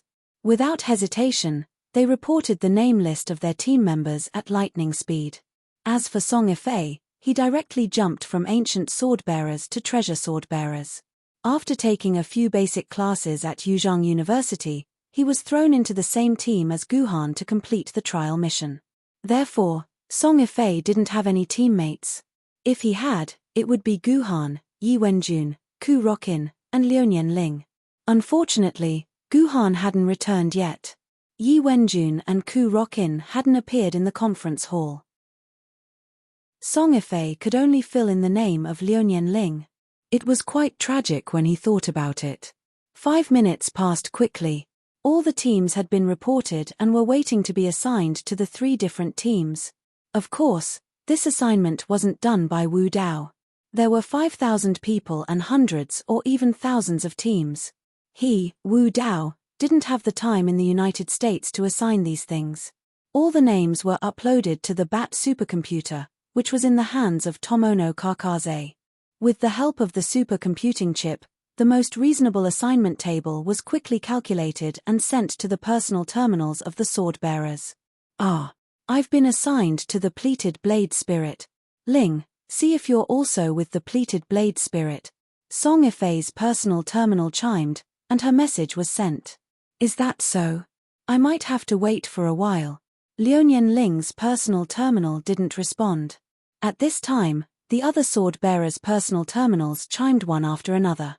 Within a few seconds, everyone received their assigned information. Tomono Kakaze's computing speed was still outstanding. However, Liuyan Ling's personal terminal still didn't receive any information.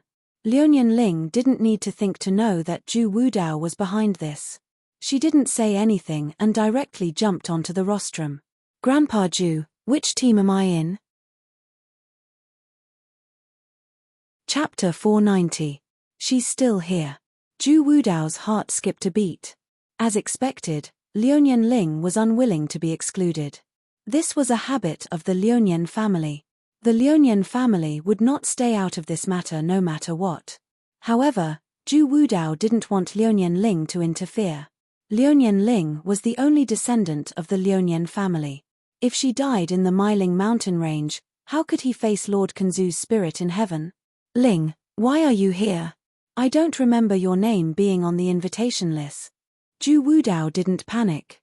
He smiled at Liuyan Ling. Of course, Liuyan Ling didn't receive an invitation. She came with Song Ifei. Song Ifei didn't think too much about it. Since Liuyan Ling wanted to come, did she have any reason to refuse? I'm here myself. Can't I? Liuyan Ling glared at Zhu Wudao. She didn't back down at all. The 5,000 sword-bearers behind her clicked their tongues in wonder. They didn't know where this woman came from. How dare she speak to Sword Immortal Baiju like this? Most importantly, Sword Immortal Baiju didn't seem angry at all. It was as if Liu Ling's attitude was natural. Of course. We have an agreement with the 8 cities. Miss Ling, you can come and go as you please. We have no objections. Zhu Wudao's words caused another round of gasps. Who was this woman? How could she have such terrifying authority? If she wanted to go to the top floor of the sword pavilion, would no one be able to stop her? Although most of the sword-bearers were at a loss when they heard the news, some of them were knowledgeable enough to guess Liu Ling's identity. They didn't expect that the descendant of the Liu family would be here as well. Ling, it's your freedom to come here, but it's also our Yuzhang city's freedom to plan the battle. This battle is our Yuzhang people's business. It has nothing to do with your Yangjing people. Please don't make things difficult for me. I've already made arrangements. The sword-bearers from Yangjin and the other base cities will be responsible for the defense of Yuzhang City. Go and find the people from Yangjin. They are staying in the Yangjin Hotel. Zhu Wudao was adamant about not letting Liu Ling join the battle. This made Liu Ling feel very helpless. In the command hall of Yang Fortress, Hercules was concentrating on a novel in his hand. Judging from the title, it should be a novel from before the apocalypse called Alibuda's Sacrifice. It was a novel that Hercules had obtained from Athena's collection after much difficulty. In order to see the true face of this divine book, Hercules had even made a promise to Athena that as long as it was within his ability, he would definitely do it for her. That was how he got the book from Athena. Hercules had no other hobbies other than these novels written before the apocalypse, especially the novels written by a Chinese and Taiwanese writer named Lawson. Unfortunately, many of Lawson's works were destroyed during the apocalypse and the great cultural destruction. This Alipada year sacrifice had become a unique work. Only Athena still had these 32 volumes. Legend had it that the other 32 volumes could not be found at all. This made Hercules, who had read it several times, feel an itch in his heart, but he could do nothing about it. Hercules might not be familiar with the name Hercules, but his other name was Hercules. Hercules was the child of Zeus and a human. He had half human blood and half divine blood. He was one of the demigods. Generally speaking, the demigods in the Greek pantheon were half-baked guys, such as Achilles, Aetes, and the like. They weren't as good as the best, but they were better than the worst.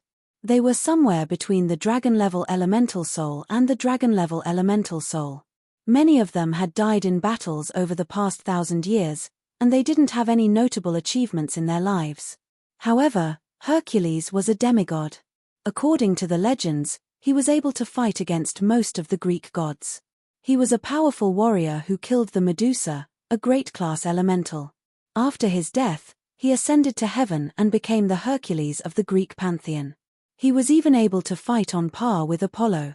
Thus, Heracles became the only universe-level elemental among the demigods. His brute strength could be said to have reached the pinnacle. Legend had it that if he hit Earth with all his strength, he could cause the Earth's orbit to deviate by a centimeter. This showed how terrifying Heracles' strength was.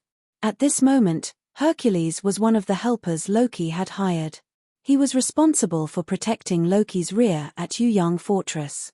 Logically speaking, Hercules should not have appeared here. Loki belonged to Norse mythology, while Hercules belonged to Greek mythology. In real history, for the ownership of the faith of the whole of Europe, the two pantheons were constantly fighting each other. This war lasted for thousands of years, and the hatred between the two pantheons was as deep as the sea. They could not wait to destroy each other. However, the situation changed during the Age of Destruction. The Norse pantheon was heavily damaged by the longevity Gendi. Their leader, Odin, was blasted into the void by the longevity Gendi and never appeared again. The entire Norse pantheon lost the power of the prehistoric Yuan Ku and became a piece of meat coveted by others. Helplessly, under the leadership of the new main god, Loki, he took the initiative to find the archenemy of the Greek pantheon, Zeus. He took the initiative to submit to Zeus and became a subsidiary pantheon of the Greek pantheon. Later, in order to deal with the threat of the Eastern Celestial Court, Zeus took the initiative to form an alliance with the god of Jehovah pantheon. Together, they formed the Western Temple, one of the three most powerful Yuan Ku forces in the Yuan Ku pantheon. The Norse pantheon and the Greek pantheon became familiar with each other. Many of the gods put down their old grudges and became new friends. Loki and Hercules were one such example. Because Hercules was half human and half god, he was disdained and rejected by many Greek gods. Especially when Hercules became a UN level that even pure-blooded gods could rarely reach, Yuan Ku was even more envious. Other than Apollo and Athena, Hercules had no other friends in the divine kingdom.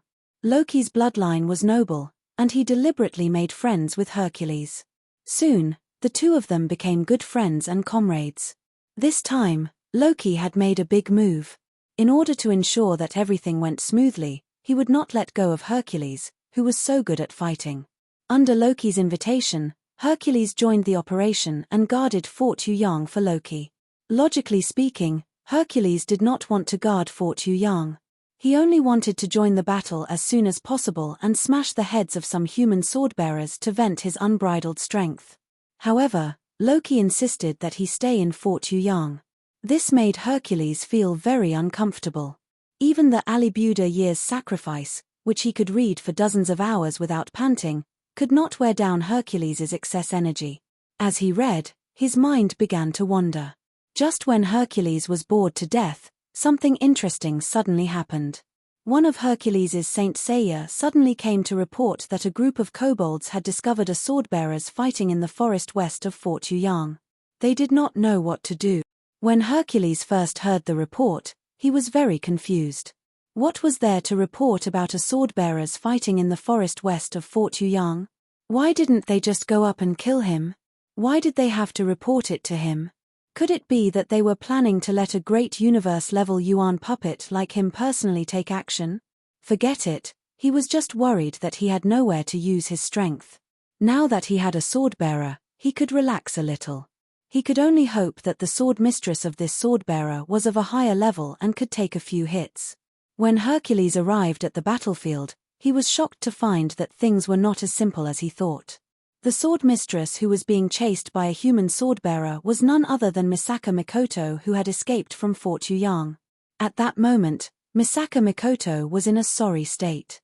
She no longer had the majestic aura of a U-level Yuan Ku. She was being chased by a small ancient sword-tier sword mistress. Her clothes were in tatters, and she was about to fall under the sword of this ancient sword-tier sword mistress. She would become the second U-level Yuan Ku to die at the hands of an ancient sword-tier sword mistress. Hercules was not surprised by this situation.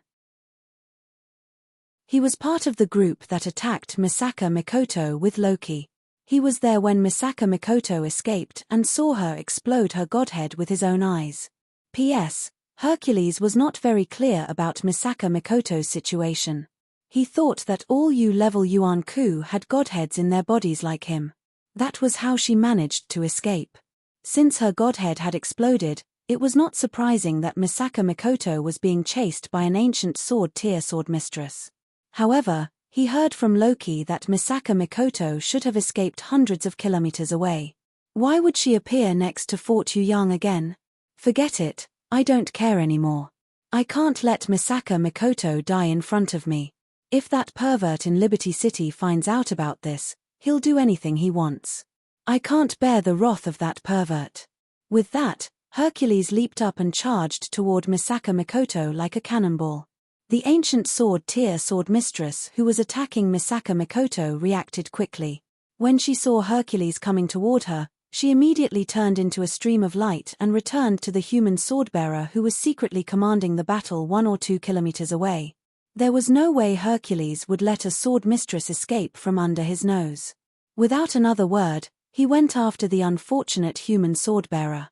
Hercules, don't hurt that human. I have something to ask him, Misaka Mikoto said immediately when she saw Hercules chasing after the human swordbearer. Hercules blinked. His fist that was originally going to blow up the human swordbearer's head turned into a claw. In less than 2 seconds, he grabbed the neck of the human swordbearer and returned to Misaka Mikoto's side. The human swordbearer who was caught was, of course, Guhan. Chapter 491. What do you want to ask this human?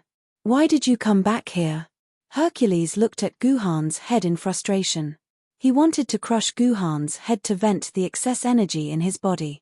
Guhan's neck was choked by Hercules, and his legs kept swaying back and forth. He was like a rabbit that was still struggling in the hands of a hunter. Sooner or later, he would die. Thanks to this idiot, I was chased all the way back here. Misaka Mikoto's face was pale. Hercules, you are also a hero. Why are you helping Loki? Loki is my friend. I am just helping my friend. Hercules suddenly showed an honest expression. Loki said that I can't really hurt you. Since you are back, follow me back to Yang Fortress. When the war is over, Loki will let you go back to the Freeman's city. Hercules, since you are helping your friend, let me ask you something.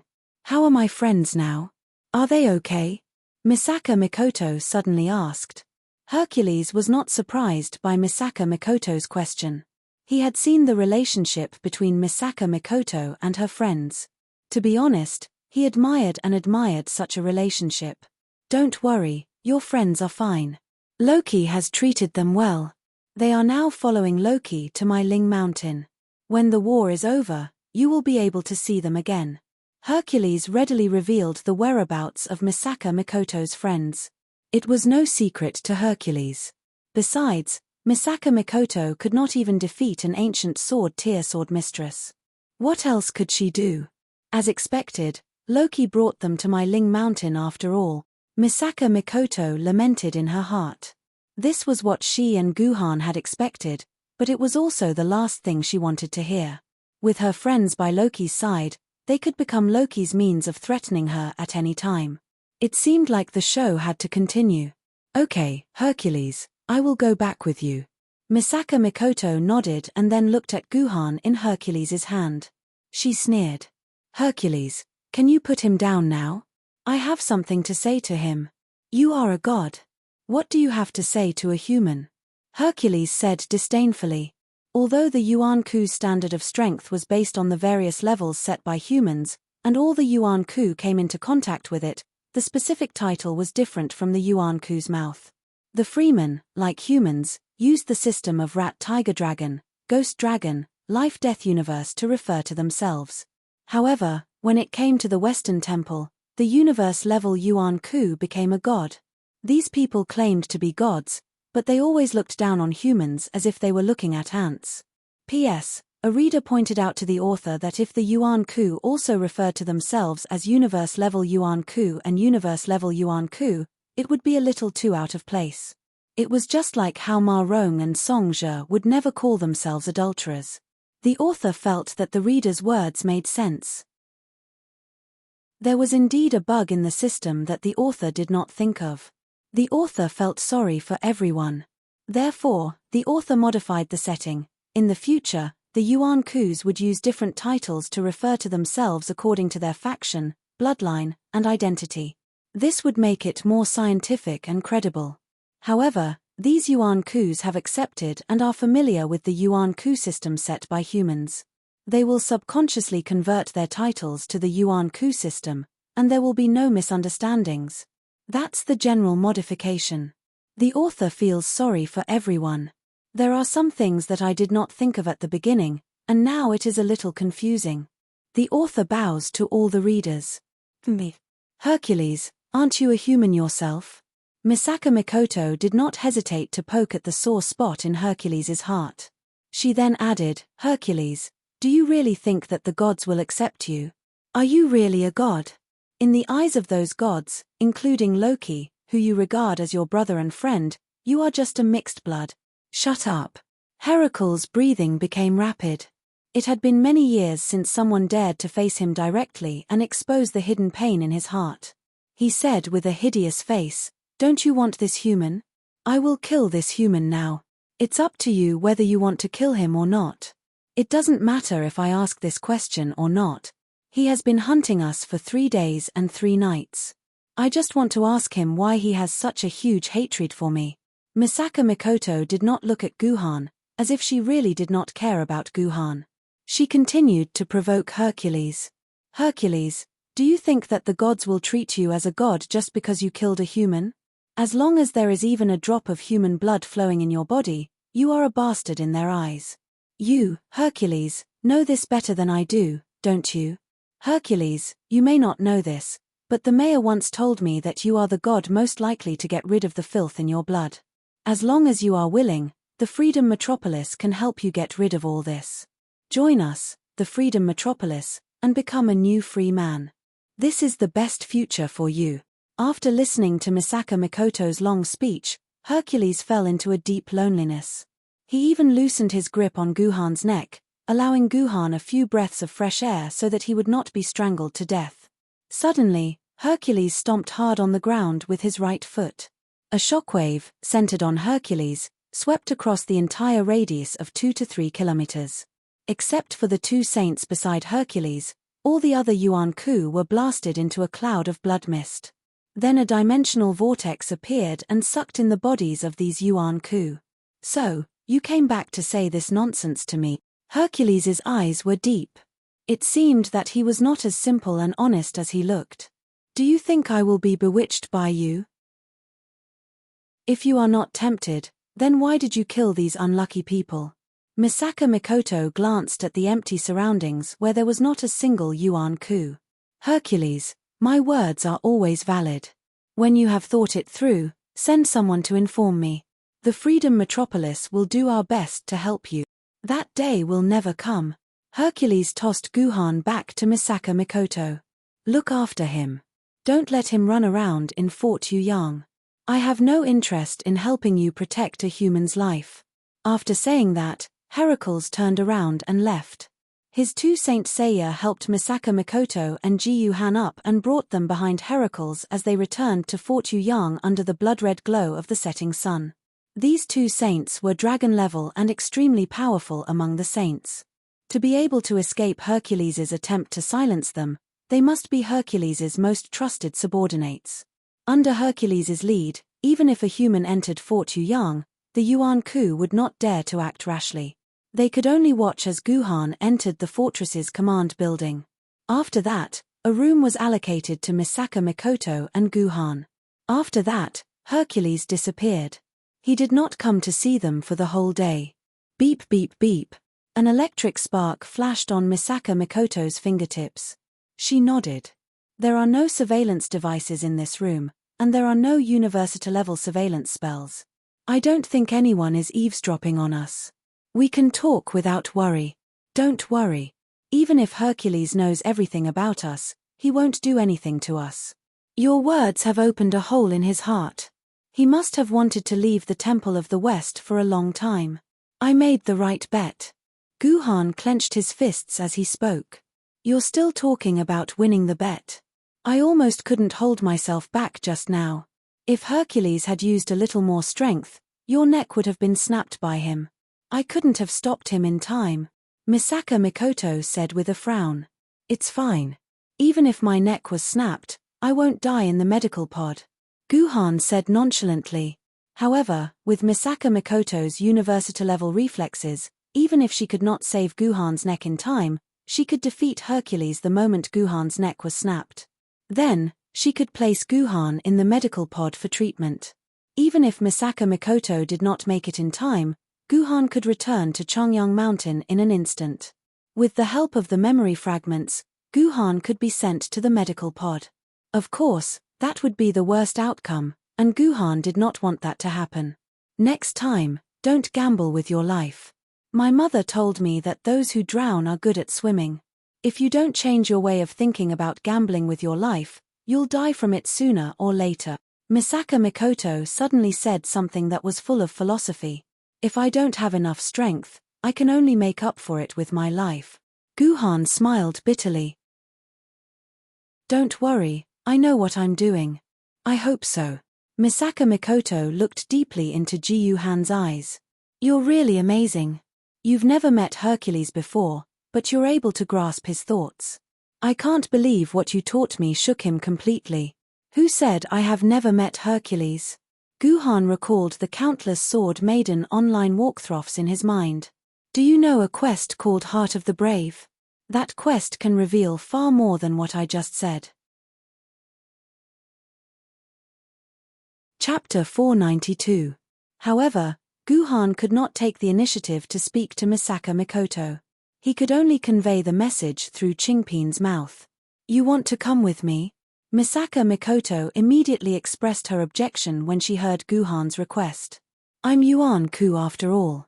The demonic beasts on the streets won't recognize me. I won't arouse any suspicion if I walk into Fort Yeyang. However, you're a human. The demonic beasts will be able to sniff out your scent immediately. When the demonic beasts swarm you, unless I reveal my true strength, you'll definitely be torn to pieces. Guhan said that Hercules hasn't decided how to deal with us. He's still hesitating and struggling to decide if he should hand us over to Loki. Perhaps Hercules wants us to leave on our own, Qingpin, who was leaning against Misaka Mikoto's chest, said in a daze. After Guhan told her that it was a massager, Qingpin found herself indulging in the feeling of having two soft pillows on her back. It was so comfortable. All right, Qingpin, just treat your back as two massagers. Guhan walked in front of Qingpin and comforted her. However, his words made Misaka Mikoto angry. What did he mean? What did he mean by my OP is a massager? Who would dare to use the universe-level Yuan-ku's OP as a massager? That's right. That's right. Does Guhan not want Qingpin anymore? Qingpin, who was in Misaka Mikoto's arms, also glared angrily at Guhan as if he was questioning why Guhan would put him in Misaka Mikoto's arms. After looking at the food, Guhan opened his dimensional pocket and began to stuff the food into it.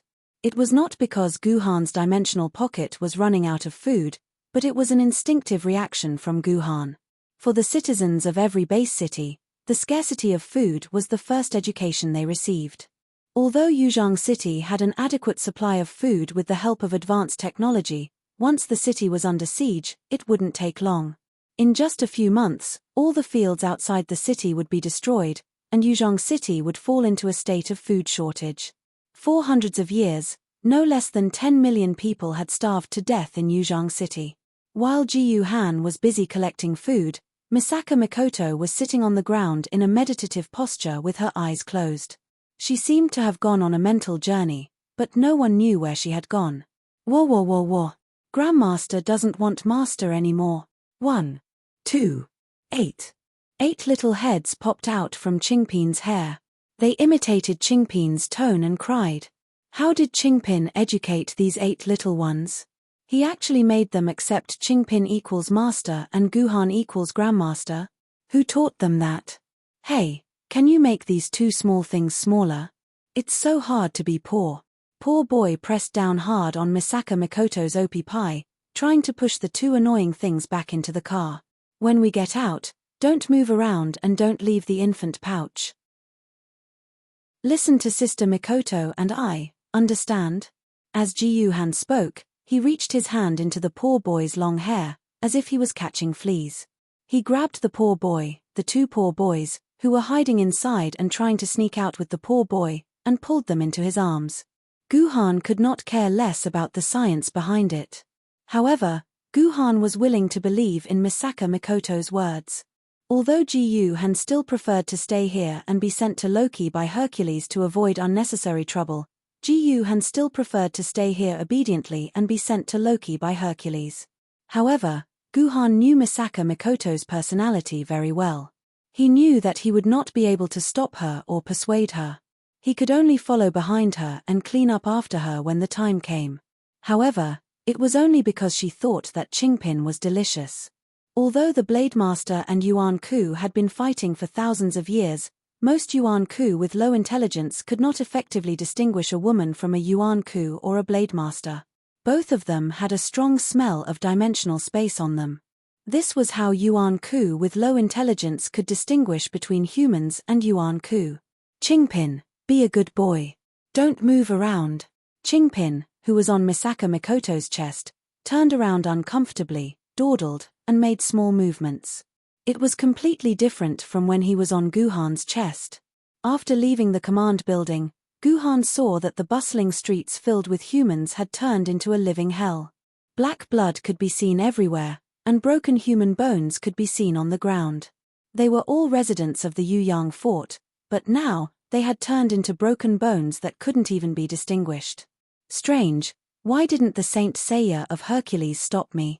Aren't they supposed to be guarding us? Misaka Mikoto walked out of Fort Yuyang's command center unimpeded. The Saint Seiya who were standing guard did not seem to notice Misaka Mikoto at all. They did not seem to care about their captive's escape. I'm carrying Qingpin. Misaka Mikoto did not understand what Qingpin was talking about at first, but she quickly realized that Qingpin was hanging on her chest.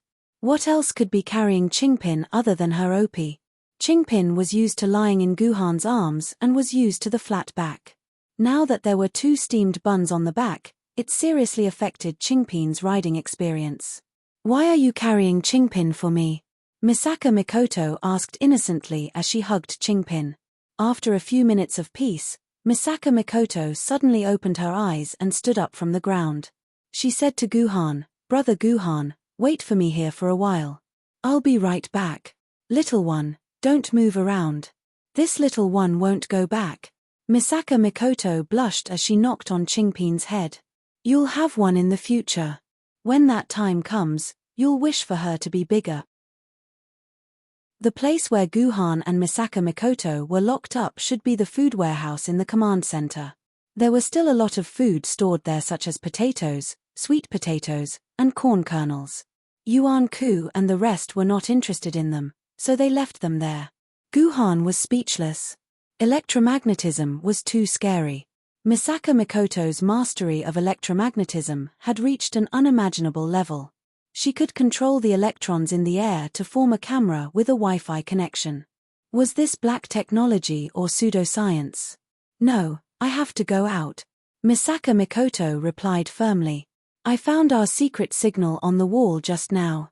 I have to go there immediately to find out what's going on." "Fine, I've lost to him." Therefore, Ji Yuhan had stored all of these precious grains in his own dimensional brocade pouch. In any case, Ji Yuhan had obtained more than 10-dimensional brocade pouches that were 100 cubic meters in size from the trial array. It was more than enough to store all of these grains. After a few minutes of walking, Misaka Mikoto finally brought Qingpin to the place where she found the secret signal. Qingpin feels terrible. Qingpin was still twisting his body as he complained in pain. There's always something behind Qingpin. It's making Qingpin feel terrible. Qingpin hates this place. Guhan's the best. Guhan's place is flat and comfortable. Did you go out just now? Guhan was stunned.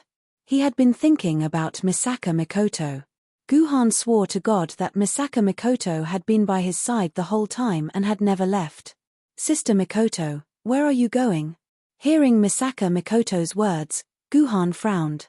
"We should wait here quietly, wait for Hercules to tell Loki about us. Then, we can make Loki come to us. It's better for us not to do anything unnecessary now to avoid unnecessary trouble."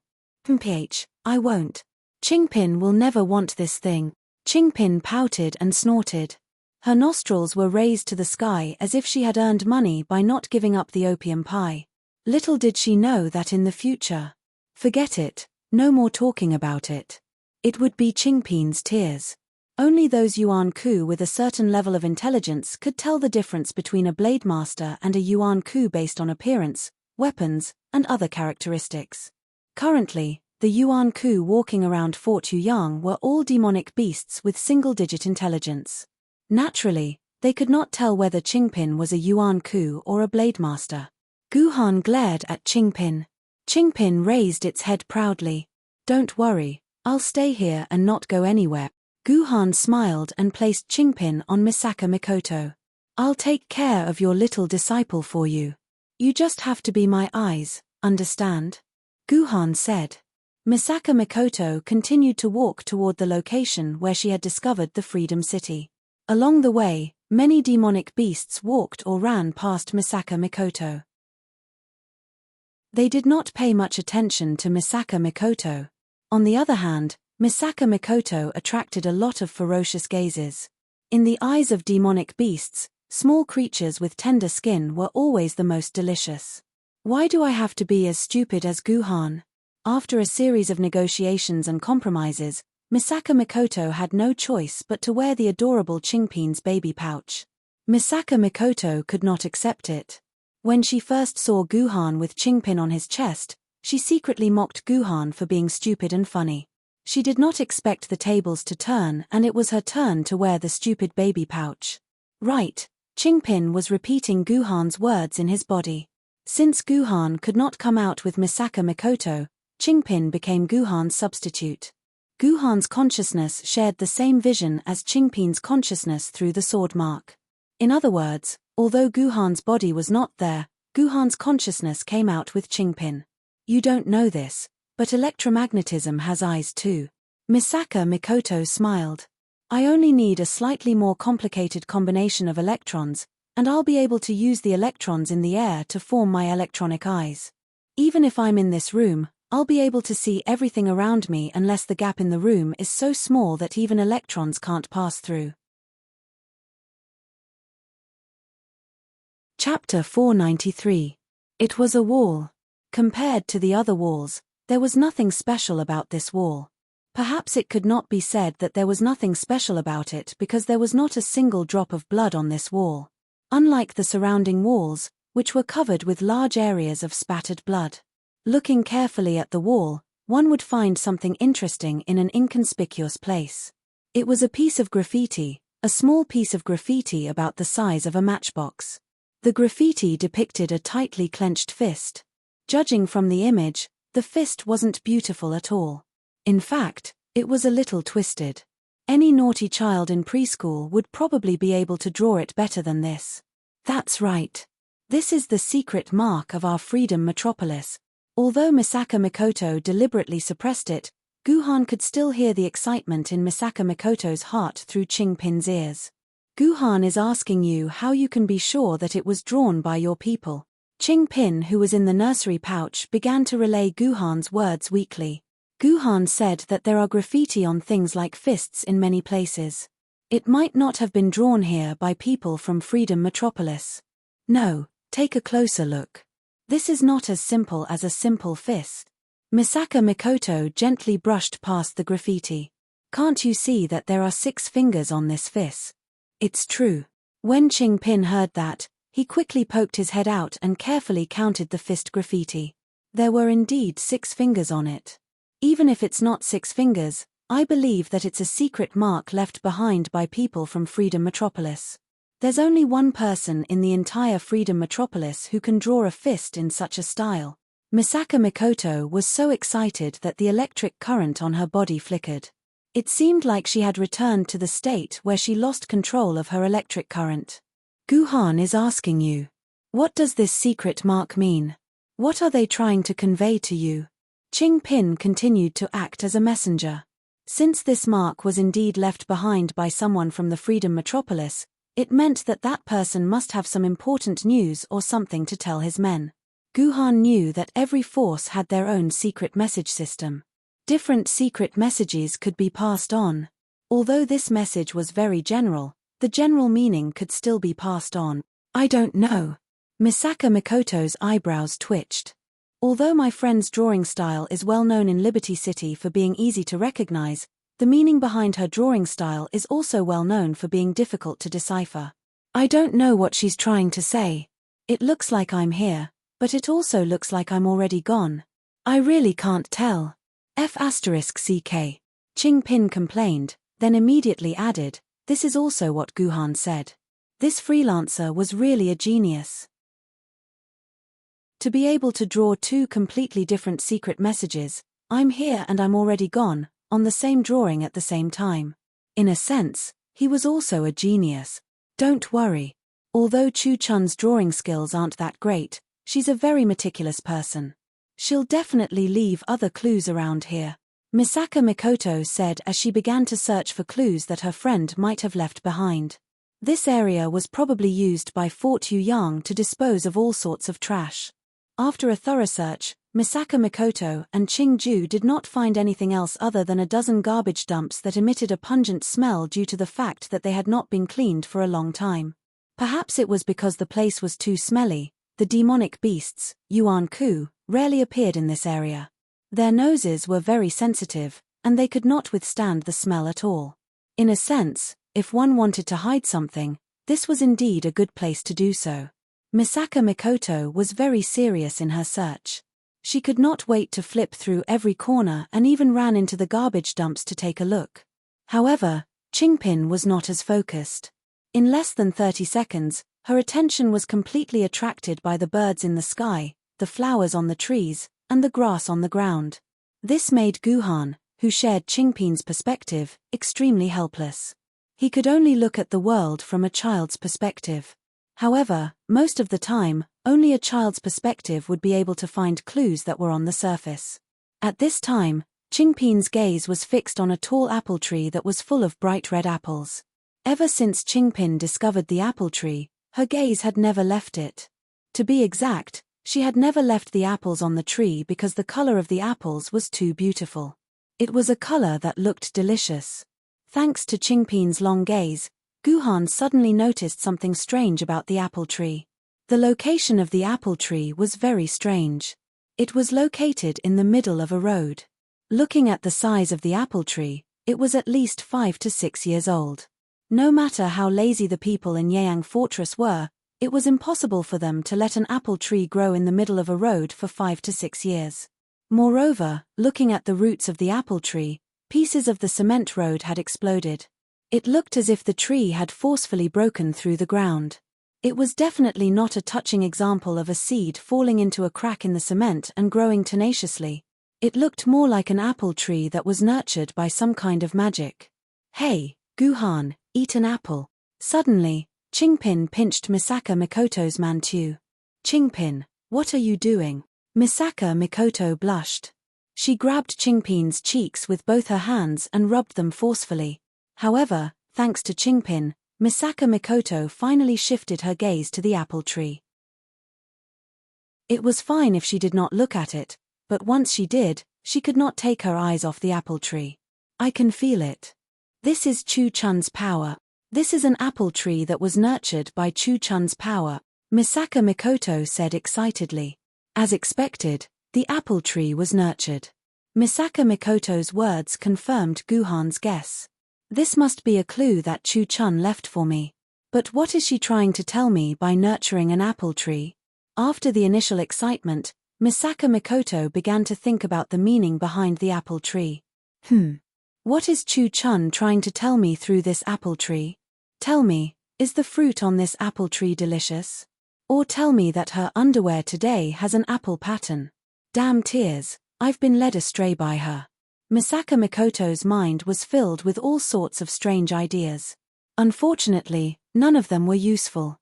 Just as Misaka Mikoto was at her wit's end, Qingpin suddenly pinched the soft flesh on his back. She seemed to be addicted to pinching. Ji Yuhan said to look at the ground. Since this apple tree came out from the ground, then maybe the secret is hidden underground. Qingpin repeated Guhan's words. Misaka Mikoto did not have the time to pinch Qingpin's cheeks anymore. She squatted down and placed one of her hands on the ground. An electric current quickly flowed through the cement floor to the entire underground space.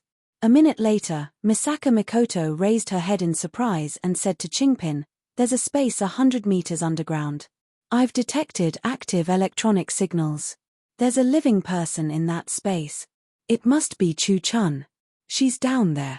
Guhan said that there might be a problem here. Fort Yuyang doesn't have any underground shelters. He hopes that you won't act rashly and that you'll take a good look around. Qingpin said. "I can't wait any longer. Let's go." Misaka Mikoto was not in the mood to care about that. She waved her hand in the air and the void door was pulled open. She carried Qingpin and entered the void door. When the void door opened again, she and Qingpin appeared in a dark, damp space with only a few weak emergency lights. "Guhan told you to stay alert. There might be an ambush here." Qingpin continued to repeat Guhan's words. Very quickly, Guhan, who had borrowed her vision, stopped talking about ambushes. That was because the small space was filled with humans. Most of them were dispirited. Their eyes were empty and their pupils were unfocused. They looked as if they had been played to death. Even Misaka Mikoto's sudden appearance did not cause much of a stir. "Chu Chun, are you here? Chu Chun?" Misaka Mikoto asked excitedly. However, She was just lying to herself because she was certain that Chu-chun was not here the moment she entered this space. Although there was Chu-chun's aura in this space, Chu-chun must have been here before. Hey, I think I heard a girl's voice. She's calling for Master Chu-chun.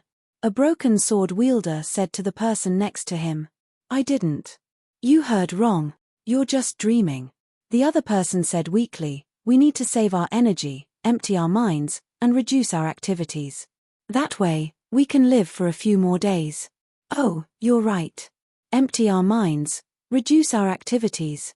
The sword wielder said slowly as if he was hypnotized. You too, let me ask you. What happened here? Did Chu-chun appear here before?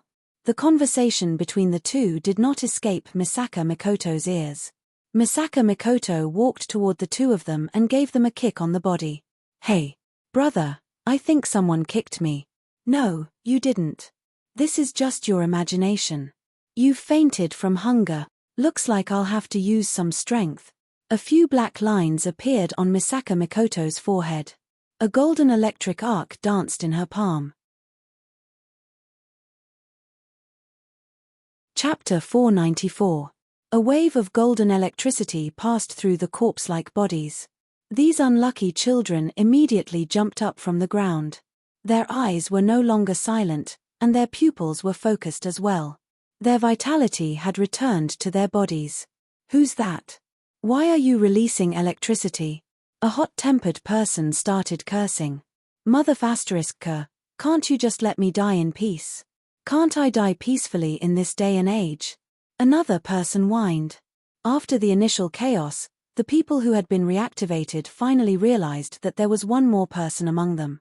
It was a woman who was filled with dimensional energy and was definitely not a normal human. Oh no, Yuan Ku is here. Everyone, prepare for battle. The swordsmen released their sword maidens at the same time. Then, more than 40 sword maidens appeared in the small space. The entire space was crowded with people. It was difficult to even stand properly, let alone fight. Very good, it seems like all of you are energetic now. Most of the sword maidens were either saber-class or saber-class sword maidens. Misaka Mikoto did not care about them at all. Withdraw your sword maidens. I'm not here to attack you. I'm a free agent. A free person? The swordsmen were in an uproar when they heard Misaka Mikoto call herself a free person. After a while, the leader of the artifact sword maidens asked loudly, you say you're a free person. Why should we believe that you're a free person? Show us the mark on your body and let us scan it. Then, we'll believe that you're a free person. As mentioned before, free people had a special mark on their body. After being scanned by their personal terminal, they would be able to prove that they were free people. Misaka Mikoto's mark was on her shoulder, which was not a very private part of her body. But for a girl like her to expose her shoulders in front of so many men, no matter how she thought about it, it was a very uncomfortable thing. Therefore, Misaka Mikoto rejected the request. She waved her hand in the air and a void door appeared out of thin air. It's a void door. She's a universe-level Yuan Ku. Oh my god, I'm actually seeing the second universe-grade Yuan Ku. Seeing the appearance of this void gate, all the sword-bearers were in an uproar. This was because the void gate was the best way to prove one's strength. Only immortal sword tier sword wielder and above, or universe tier Yuan Ku and above, could open the void and open the void gate. Other than that, there were no other sword-bearers or Yuan Ku who could do this. Therefore, the moment these sword-bearers saw the void gate, they were sure that the person in front of them was either Yuan Ku or the sword-bearer. At the very least, they were at the universe realm. After this was confirmed, the hostile atmosphere in the air dissipated a lot. This was because the people with the swords knew that they were no match for Yuan Ku, who was only at the universe realm. With just one move, he could send all of them to the Western Paradise to pray to the Buddha. Sir, are you really a free man? If the person in front of them was a universe-level Yuan Ku, there would be no need to waste time talking. He could just kill all of them. However, the person in front of them was patient enough to talk to them. This made the sword-bearers believe that Misaka Mikoto was a free man. After all, they were saved by a free man. I'm a free man. Don't worry, I won't hurt you. Misaka Mikoto forced a smile. Please recall your sword maidens. I have something to ask all of you. Brothers, put away your sword ladies. I'm about to be squeezed to death. One of the sword bearers joked. Instantly, the atmosphere eased up. Each of the sword bearers put away their sword ladies and Misaka Mikoto started communicating with the sword bearers. After more than 10 minutes of conversation, Misaka Mikoto and Guhan, who had been listening from the side, finally understood the whole story. I'm not sure if everyone still remembers that when Yaeyang Fortress had just fallen, Misaka Mikoto's friend, one of the universe-level free men, Updraft, contacted Ju Wudao and told him that the free men were being threatened. He also told him that more than 40 sword-bearers were secretly saved by the free men and were hidden somewhere in the hopes that Yuzhong City could rescue them. In the end, Ju Wudao considered that more sword-bearers would be sacrificed in order to rescue them and rejected Updraft's request. Hence, the sword-bearers were forgotten. It was only when Misaka Mikoto was looking for clues about the free men that she coincidentally came to this place. According to the memories of these sword-bearers, a total of 3 freemen had saved them. In the chaos, they had saved these heavily injured sword-bearers, then broke through the void and brought them here. After that, the 3 freemen had never appeared again, and no one knew where they had gone. Misaka Mikoto let out a deep sigh when she heard that the 3 free men were no longer here. Although this was within her expectations, she still hoped that a miracle would happen. On one side, Misaka Mikoto was trying to understand the situation. On the other side, under Ji Yuhan's command, poor Scholar walked to the edge of the narrow space. As far as Ji Yuhan knew, Fort Yuyang did not have an underground shelter. Since Yaeyang Fortress was a military fortress for the sword-bearers, there were very few civilians. There was no value in building an underground shelter. Hence, Guhan was very curious about where the underground shelter came from. After a round of careful observation, Ji Yuhan finally discovered that this underground shelter was very likely to have been dug out on the spot, and it was made in less than 3 minutes. That was because an underground shelter built by humans must have a complete access system, ventilation system, heating system, food storage system, life support system, oxygen production system, and a series of other systems to ensure the safety of the people in the underground shelter. It was to prevent the shelter from turning into a morgue. However, there was only one space in this underground space. Other than that, there were no other auxiliary systems. This place was equivalent to a huge underground coffin without ventilation holes. There was not even enough oxygen to sustain a human's survival. Liu Zilang wondered how the sword-bearers survived without oxygen for a month. Looking at the walls of the space, Liu Zilang realized that it was not a layer of soil. Instead, it felt like glass. It must have taken a lot of time to make a wall out of glass, right? On the contrary, it was actually the easiest thing to do. As long as the soil was heated to a high temperature, the soil could be easily turned into glass. That was the most basic chemical formula. Hey, Guhan wants me to tell you that someone must have dug out a space and burned the soil layer at high temperature to form something like glass. It was used to support the space so that it would not collapse. Qing Pin returned to Misaka Mikoto and told her about Guhan's discovery. It's Blackie and Chu Chun. Misaka Mikoto quickly explained. Hazy must have used her teleportation ability to teleport the soil here. Then, she asked Chu Chun to heat up the soil layer and turn it into glaze. Hazy and Chu Chun must have saved them. That must be it. That's right. It's Master Blackie, Master Chu Chun, and Master Lei Zi who saved us. At that time, a tall man walked over weakly. You must be Master Misaka Mikoto. I'm Gui Yi, a famed sword-level swordsman under the pleated sword spirit. Greetings, Master Misaka Mikoto.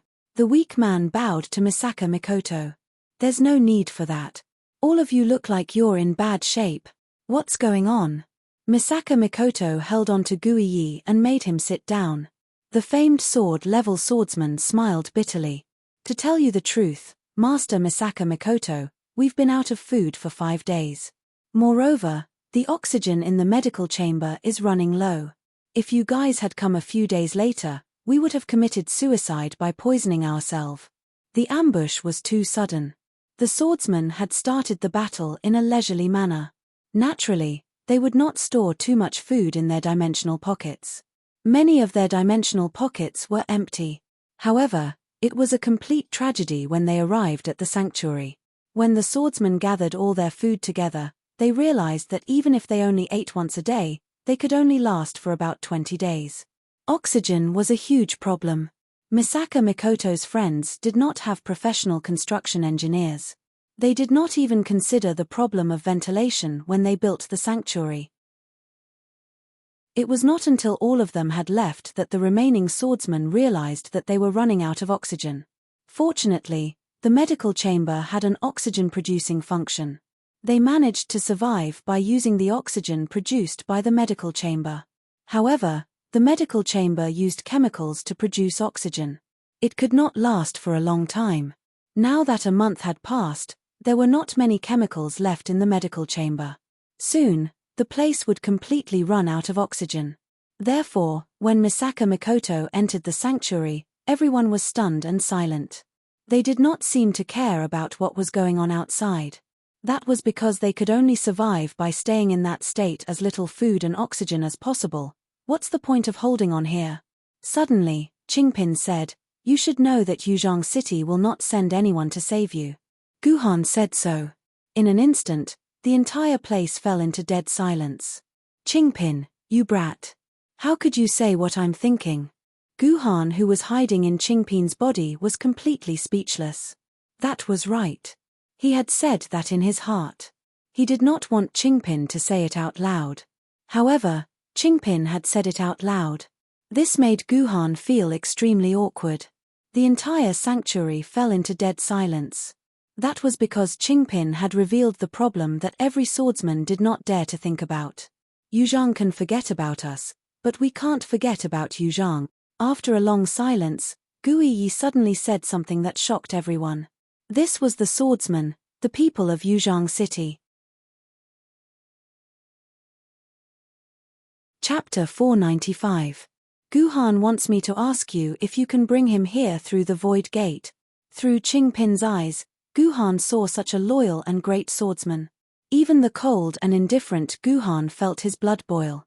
He desperately wanted to come here, to the group of swordsmen, and bring them home.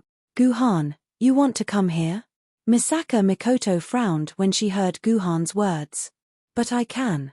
But if I open the void gate from the inside, I won't be able to hide it from Hercules. He will know that I have regained my strength." Guhan said that he felt the pressure from Yuan Ku in the command center had disappeared. "Hercules has left Fort Yeyang. You can bring him here now," Qingpin said. "Hercules has left?" Misaka Mikoto was shocked. This should be the time when Hercules was most hesitant to leave Fort Yeyang. How could Hercules have left? Since Hercules had left, she would bring Guhan here. It would be more appropriate for him to deal with the swordsman. Misaka Mikoto did not want to waste her time. Misaka Mikoto opened the void gate again and brought Guhan back from the other side. The survivors had always thought that Qingpin was a swordsman like Misaka Mikoto. However, when Qingpin mentioned Guhan to Misaka Mikoto, they realized that Qingpin was a sword mistress, and that Guhan was most likely Qingpin's swordsman. Sure enough, when Guhan walked out of the void gate, the swordsman confirmed that he was their compatriot. It seemed that Guhan and Misaka Mikoto had a special relationship. Some people with sharp eyes could see something interesting in Misaka Mikoto's eyes when she looked at Guhan. They immediately admired Guhan. This brother of theirs was not an ordinary person. To be able to get a universe-level swordsman was a great achievement. Putting aside the strange thoughts in these people's minds, when Guhan appeared in the shelter, he heard a familiar voice calling his name. "Master Guhan! Master Guhan! I didn't expect to see you again, Master Guhan." It was a very familiar voice. Guhan was sure that he had heard this voice before. He looked toward the source of the voice and saw an old man lying on the ground. This person was much older than the last time Ji Han saw him. Previously, his hair could only be described as gray, but now, it had completely turned into silver white. His skin had shrunk to the size of a towel and was full of wrinkles. The most important part was his leg, which was broken at the knee and wrapped in a thick layer of bandages. "Uncle Huang, Your Uncle Huang. Ji Yuhan called out the name of the swordsman. He wasn't sure if everyone remembered this Uncle Huang, but he was Yi Wenjun's last retainer. Because he couldn't follow Yi Wenjun to the training array, he was left behind in Fort Yuyang. Yi Wenjun had told Guhan and Song Ifei about her worries about Uncle Huang. She could only pray that he had successfully escaped from Fort Yuyang. She didn't expect Uncle Huang to be here. In the end, he didn't listen to Yi Wenjun's prayers and escaped, but luckily, he survived.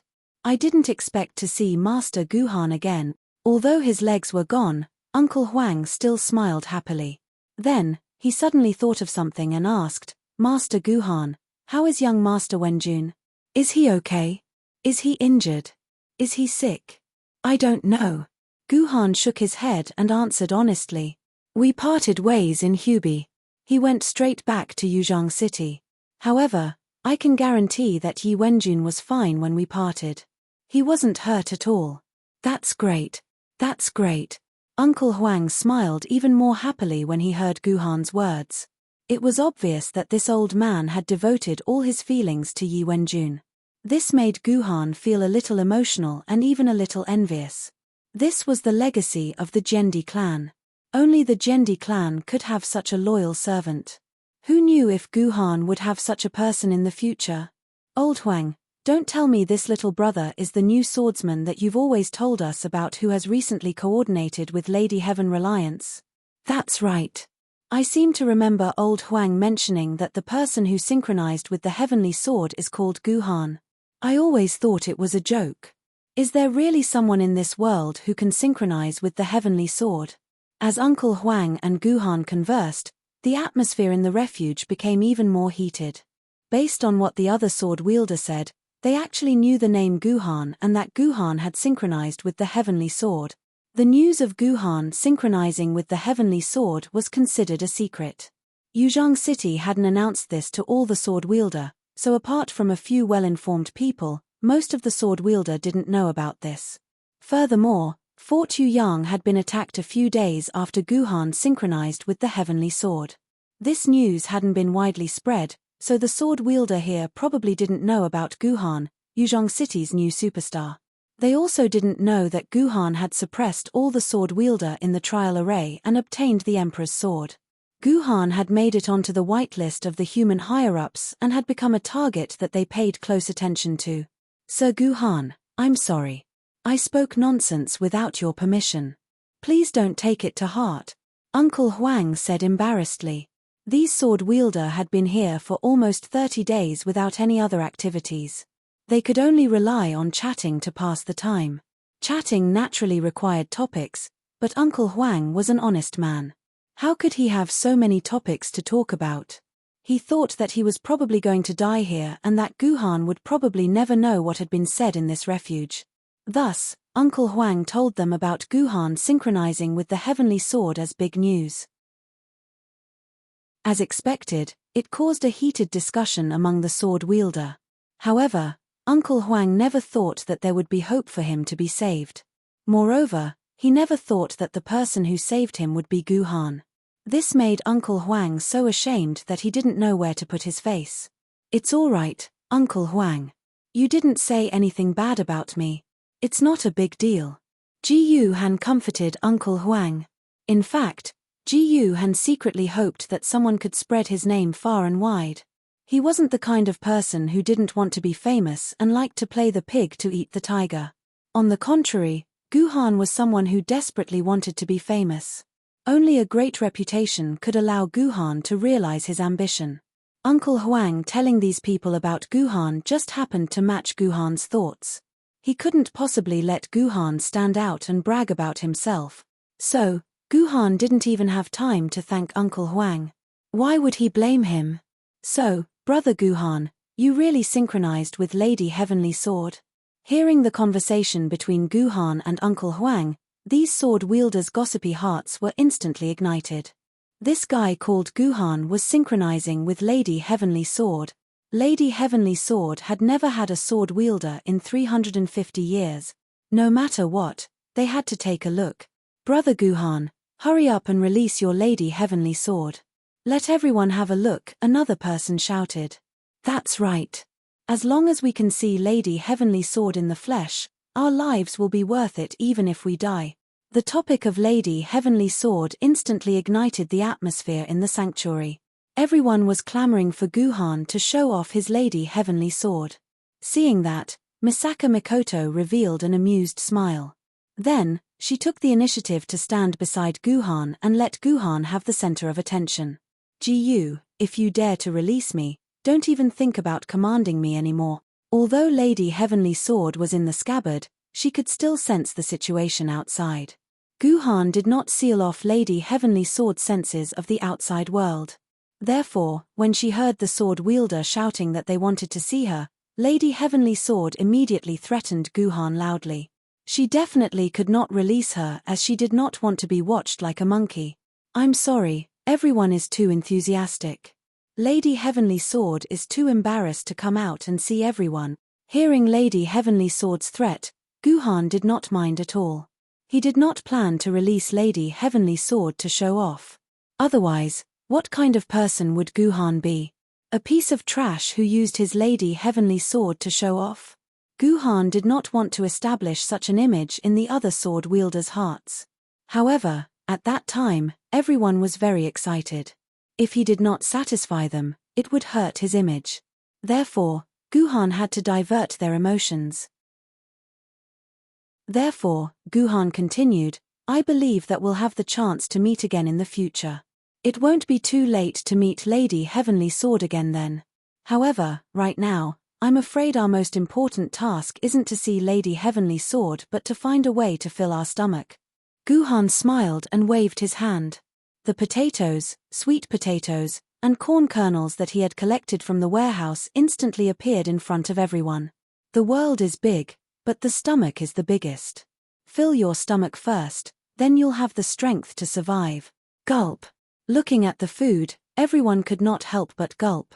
It was as if they were 24-year-old virgins who saw a naked woman who had lost her virginity. Looking at the sword wielder's eyes, Guhan knew that his position as the leader of the sword wielder had been established. Chapter 496. After 6 days, the pitiful swordsman finally had a hot meal. Although the food was just plain roasted potatoes and handlebar potatoes, and the only side dish was the pickled vegetables that Guhan had left behind, the swordsman wolfed down the food and praised it as the most delicious food they had ever eaten in their lives. Guhan wondered if their stomachs would explode when he saw how much they wanted to stuff 3 potatoes into their mouths at the same time. Let me give everyone a piece of advice. If you have not eaten for more than a day, do not overeat. That was because after a long period of starvation, the walls of the stomach would become thinner, lack of blood, and decrease in toughness. It was very easy to cause acute gastric dilatation. If one were to overeat too much and too fast, the protective function of the gag reflex would fail. Acute gastric distension would occur and one's stomach would explode. There was no doubt that it would explode like a balloon. The entire stomach would explode. Wouldn't it be a comical feeling? After everyone had eaten and drunk their fill, the leader of the swordsmen, Gui Yi, took the initiative to walk toward Guhan and Misaka Mikoto. He bowed to them and thanked them sincerely. Then, all the swordsmen followed Gui Yi and bowed to Guhan to thank him. No. All of you are my seniors, it's only right for me to do this. It's only right. Guhan said hurriedly. He acted like he was a sensible junior. It was completely different from Guhan, who was usually cold to others. However, the swordsman insisted on bowing to Guhan thrice. Guhan quickly grabbed Gui Yi's arm and said sincerely, Seniors, even if I've done something for you, it's not the time to thank me yet. Once I've rescued all of you from this place, I'll be able to accept it with a clear conscience. Rescue us. The swordsmen trembled when they heard Liu Zilang's words. After spending almost a month in prison, they had completely lost the thought of escaping. He was so focused on eating that he didn't think about this at all. It wasn't until Guhan pointed it out that they came to their senses. That's right, they should consider escaping. They couldn't stay in this shelter forever. You can save us? Gui Yi asked subconsciously, but he quickly realized what he was talking about. The reason why they couldn't leave this place was that the universe-level freedom warrior who brought them here never came back. Without the ability to open the void gate, they couldn't leave this temporary shelter that was 100 meters underground and didn't have any exits. However, a new universe-level free being had found this place, and she was a friend of the humans. As long as she was willing, she could save everyone here. Thinking of this, Gui Yi and all the sword-bearers felt a burning passion in their hearts. They had finally left this place of death. However, Gui Yi quickly recovered from his excitement. He clearly understood that escaping back to Yuzhang City wasn't that simple. It wasn't as simple as escaping from this shelter. Brother Guhan, what's the situation outside? Has Yuan Ku retreated? Gui Yi asked hopefully. To them, the best-case scenario was that Yuan Ku's invasion had ended and the humans had retaken Yeyang Fort. They only needed to use the Void Gate to return to Yeyang Fort and they would be safe. From what Gui Yi remembered, if Yuan Ku wasn't that strong, it wouldn't even take a month. It would only take a few days for the humans to retake Yeyang Fort. Unfortunately, Gui Yi's hope was doomed to fail. No, Yeyang Fort is still under Yuan Ku's control. There's a universe-level Yuan Ku guarding this place. Other than that, there are at least 1,000 demon beasts Yuan Ku inside the fort. Guhan replied.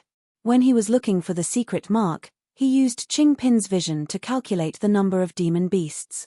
Is that so? There are still more than 1,000 Yuan Hun. Gui Wan's face was a little bad. Because of the three-party agreement, the free people could save them and leave this place, but they couldn't fight the Yuan Hun. Therefore, the universe-class Yuan Hun guarding this place was their biggest threat. Without a way to deal with this universe-level Yuan Ku, as soon as they appeared in Yeyang Fort, they would die. Then can we ask Yuzhang City to help us? Gui Yi's face was full of hope. As long as Master Yun Xiao or Master Baiju can stall this universe-level Yuan Ku, we can escape Yeyang Fort. Don't count on Yuzhang City's power. Guhan smiled bitterly. Yuan Ku has already blocked all communication outside of Yuzhang City. Now, unless someone escapes back to Yuzhang City, they won't be able to contact the two immortal sword wielders. However, Yuzhang City is in a difficult situation. If Yi Wenjun and the others bring the news back to Yuzhang City, then all of Yuzhang City's attention will be focused on the situation in Mailing Mountain Range. I'm afraid they won't have time to care about us. What did you say? What news? Why would Yuzhang City's attention be on Mailing Mountain Range? Gui Yi threw 3 questions at Guhan. Guhan could only smile bitterly. Sorry, I can't tell you the answers to these questions. Without Yuzhang City's permission, it's a top secret. Then what do we do? Gui Yi sat back down.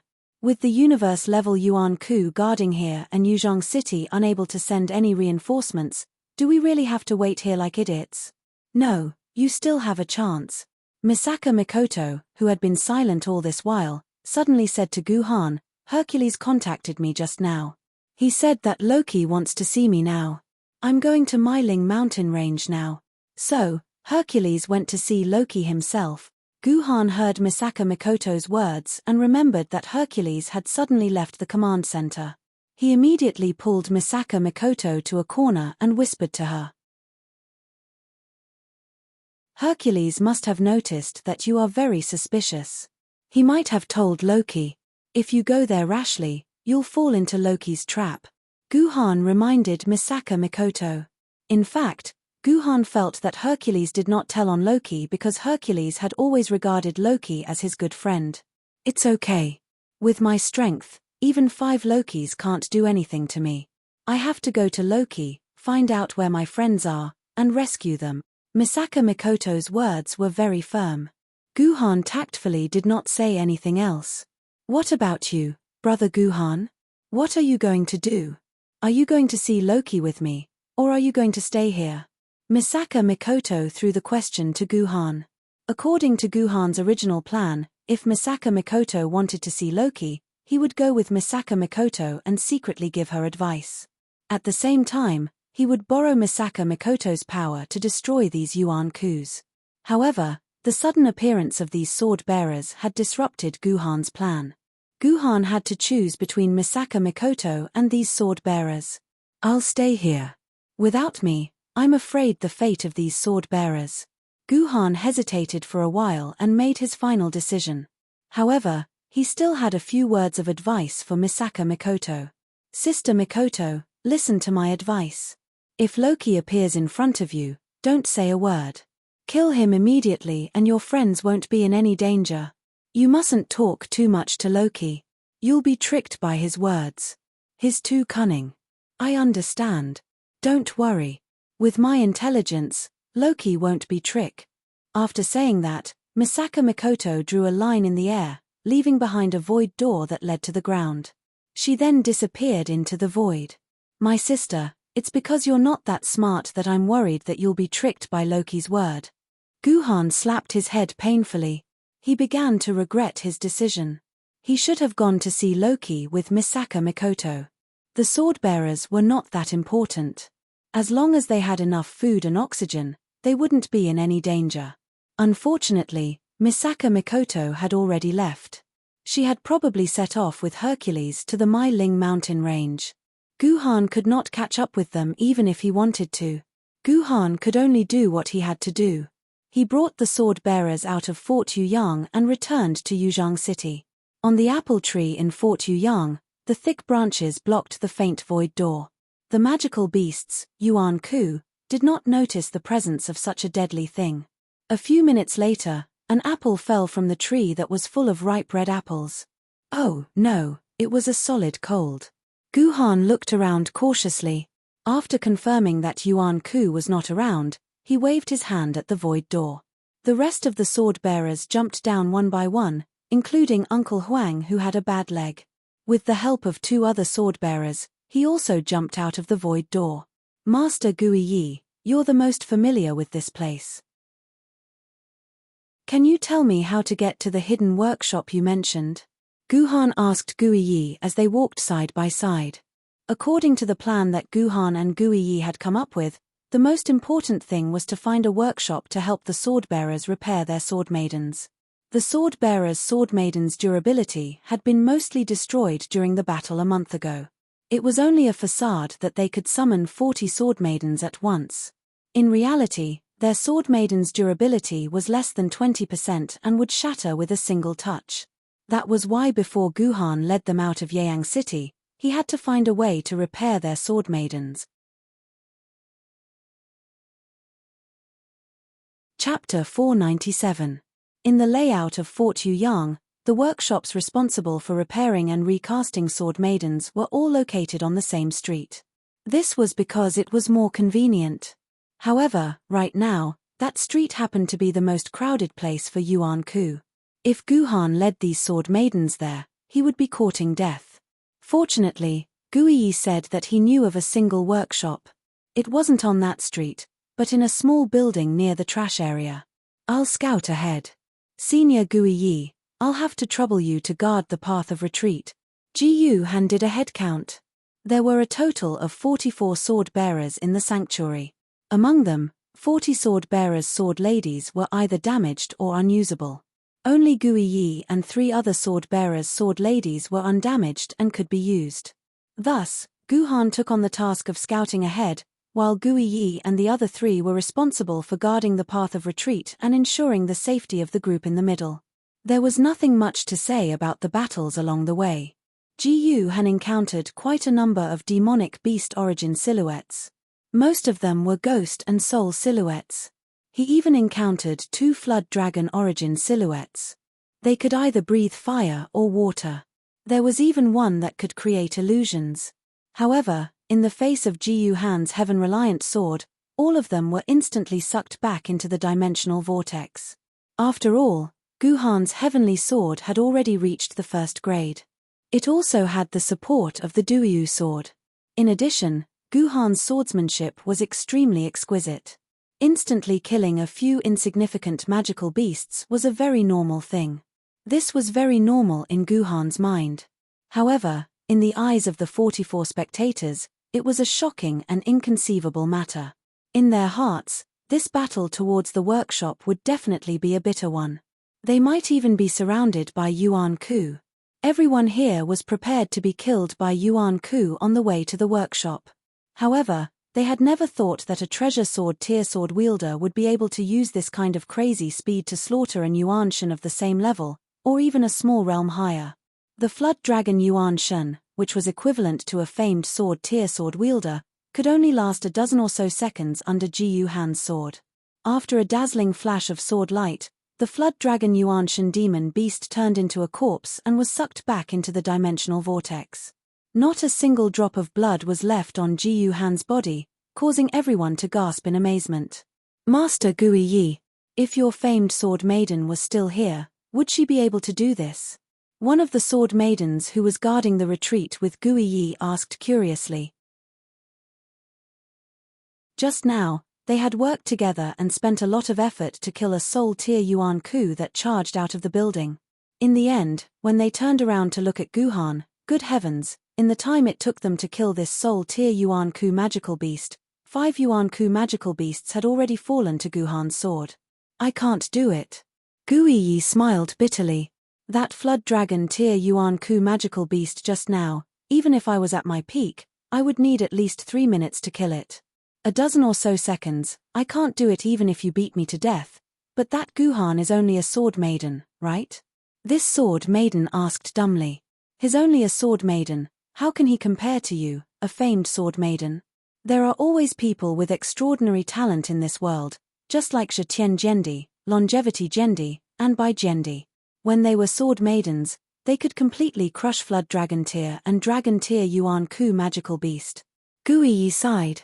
But they're all Jendi magical beast. This sword maiden continued to ask. Isn't this a natural thing for them? When they were sword maidens, how could they know that they would become Jendi magical beasts in the future? How can you be so sure that this Guhan magical beast won't become Jendi magical beast in the future? Gui Yi sighed, his eyes shining with hope. Perhaps, our human race is about to give birth to another great expert. I can almost see his future. It's so dazzling and unstoppable. Remember, it's very possible that we're in a period of history that will be praised by future generations, if this Guhan magical beast doesn't die. With Guhan magical beast leading the way with all his might, the entire team reached the single recasting workshop that Gui Yi mentioned at an astonishing speed.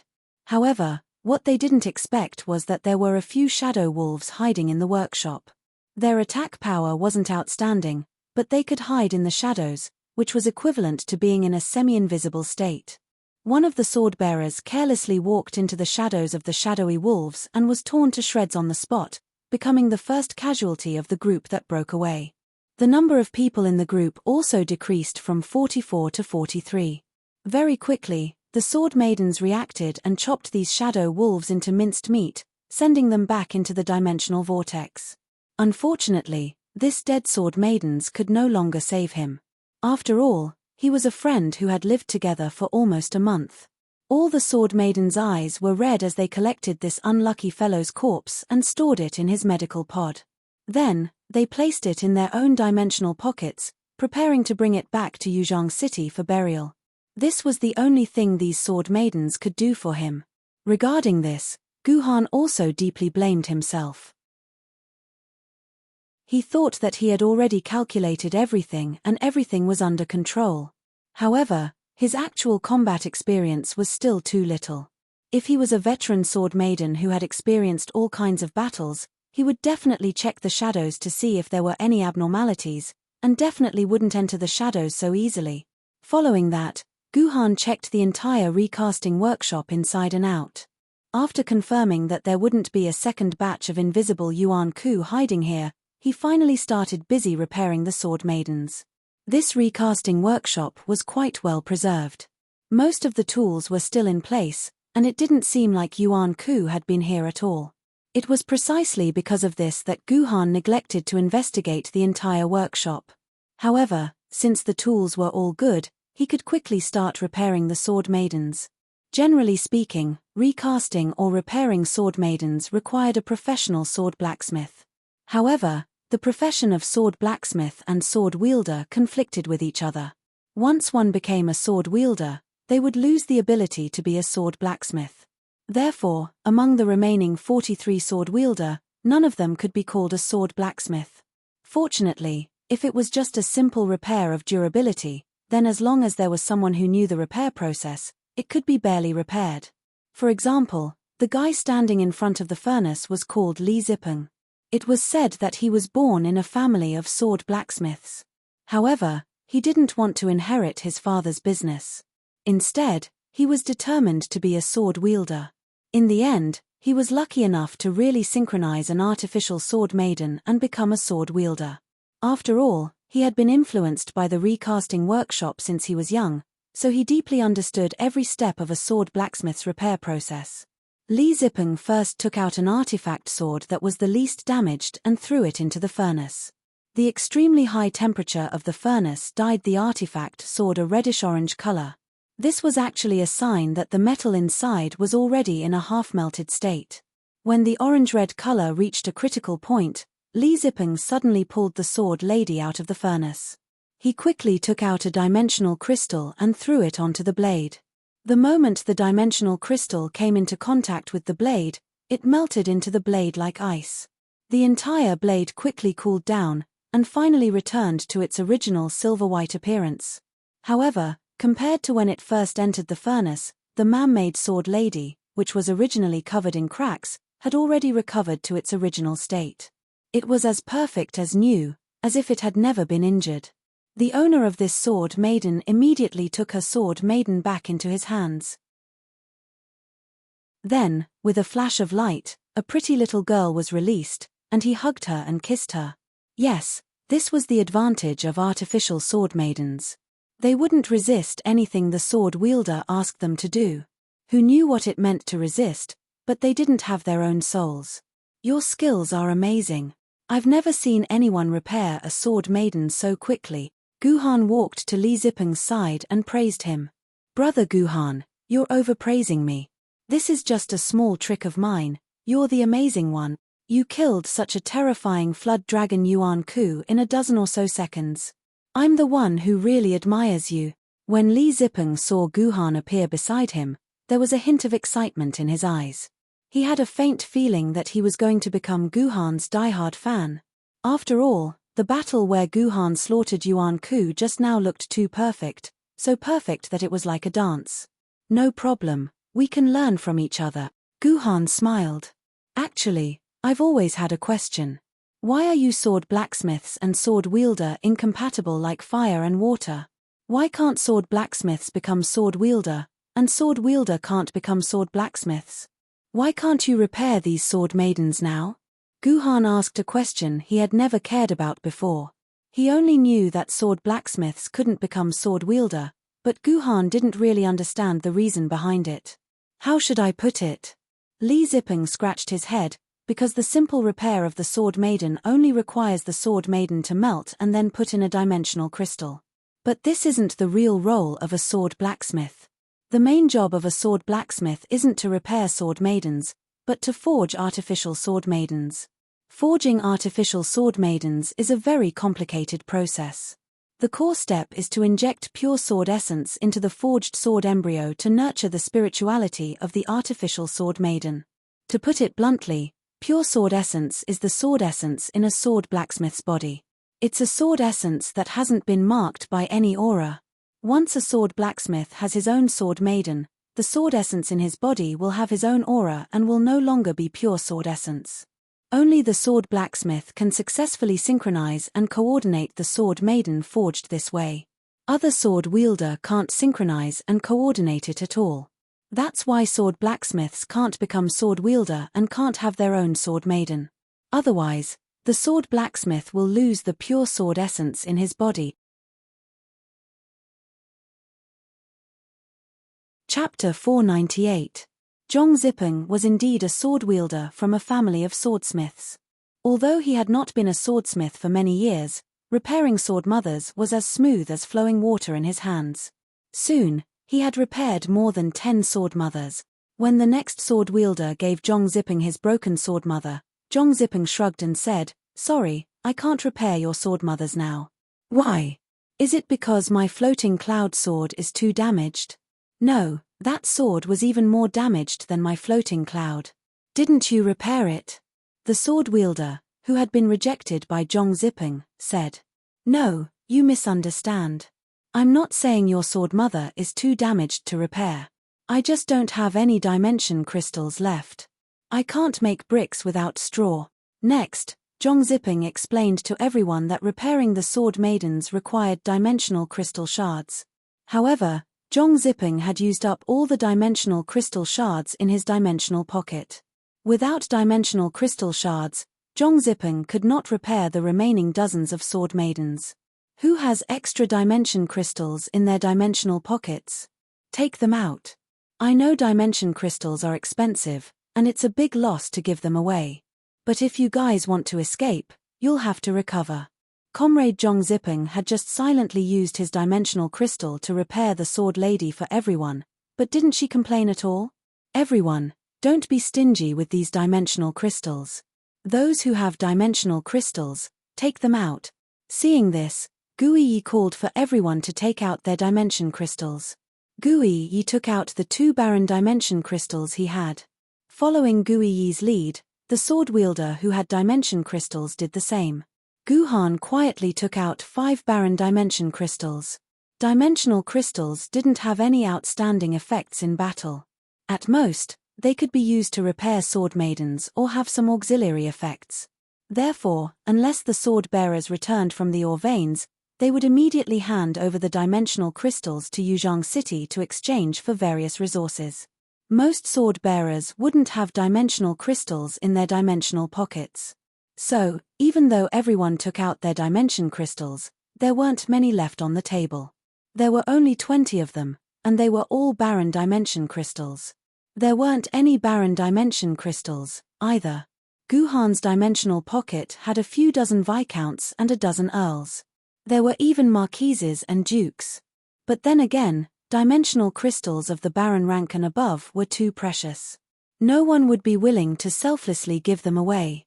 Ji Yuhan believed that other than himself, there should be a few other people who had barren and above dimensional crystals in their hands.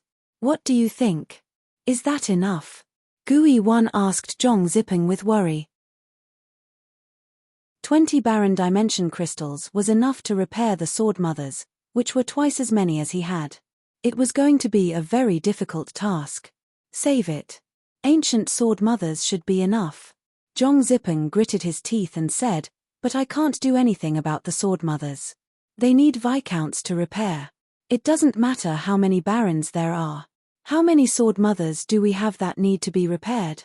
If you need them, bring out your sword mothers. Gui Yi said to everyone. Very quickly, a total of 14 sword maidens appeared on the table. Gui Wan asked Zhong Ziping, Ziping, take a look. How many viscounts do we need to repair these sword mothers? Zhong Ziping's gaze lingered on these sword ladies. After assessing the degree of damage on their bodies and the quality of the sword ladies themselves, he said, if it's a mid-level viscount dimensional crystal stone with about 3,000 quarks of sword essence, then it'll need at least 7 of them. 7. Gui Yi muttered to himself a few times, then took out a viscount seed from his dimensional pocket. This is all the dimensional crystals I have. If it wasn't for the fact that I didn't exchange them the last time I came back from the mine, I wouldn't have left a viscount seed here. But it was only 1. It was far from enough for 7. Gui Wan turned around and yelled at the other sword bearers, stop hiding. I don't believe you don't have a single viscount seed. Don't worry, we won't take it for free. When I return to Yuzhang City, I'll transfer my hero coins to you. Return to One Sword said casually. It sounded quite imposing, and there were also hero coins as compensation. But it had the opposite effect.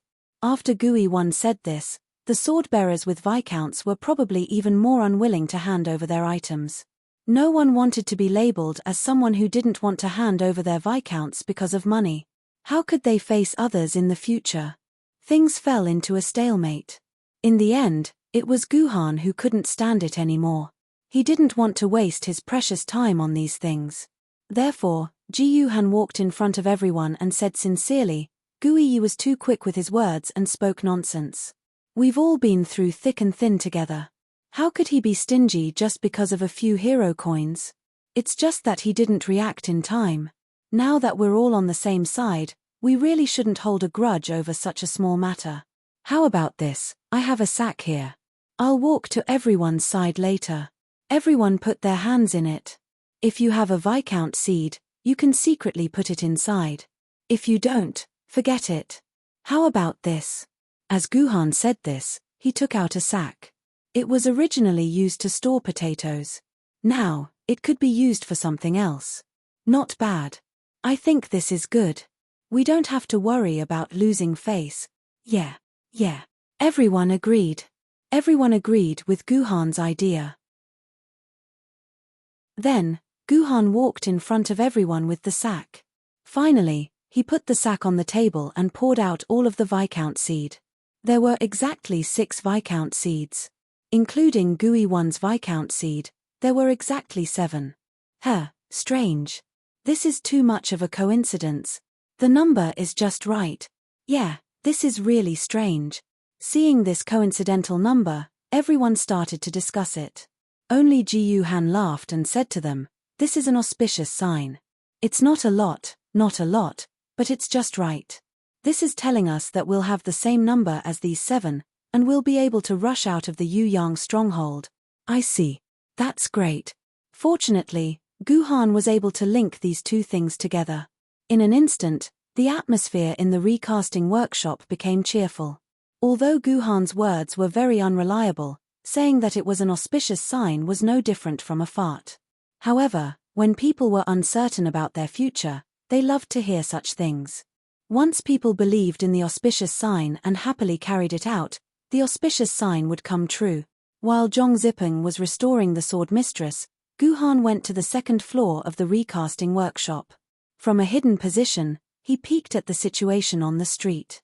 Although he and the others had killed many Yuan Ku along the way to get here, the Yuan Ku did not seem to realize that they had lost many of their teammates. Other than a few diamonds strolling around, there was nothing else worth paying attention to. What is Hercules planning? How is Misaka Mikoto doing? Guhan was thinking about these things in silence. He did not seem to notice that someone had come up behind him. Out of the 6 Viscount seeds just now, 3 of them were yours. The person who appeared behind Guhan was none other than Gui Yi, the famous swordsman. How did you know? Ji Yuhan sighed, and asked in return. You are still too young. Have you forgotten that if something enters the sack will at least shake a little? I have been paying attention to the sack just now. When you walked over, the sack only shook 3 times, but 6 Viscount seeds came out.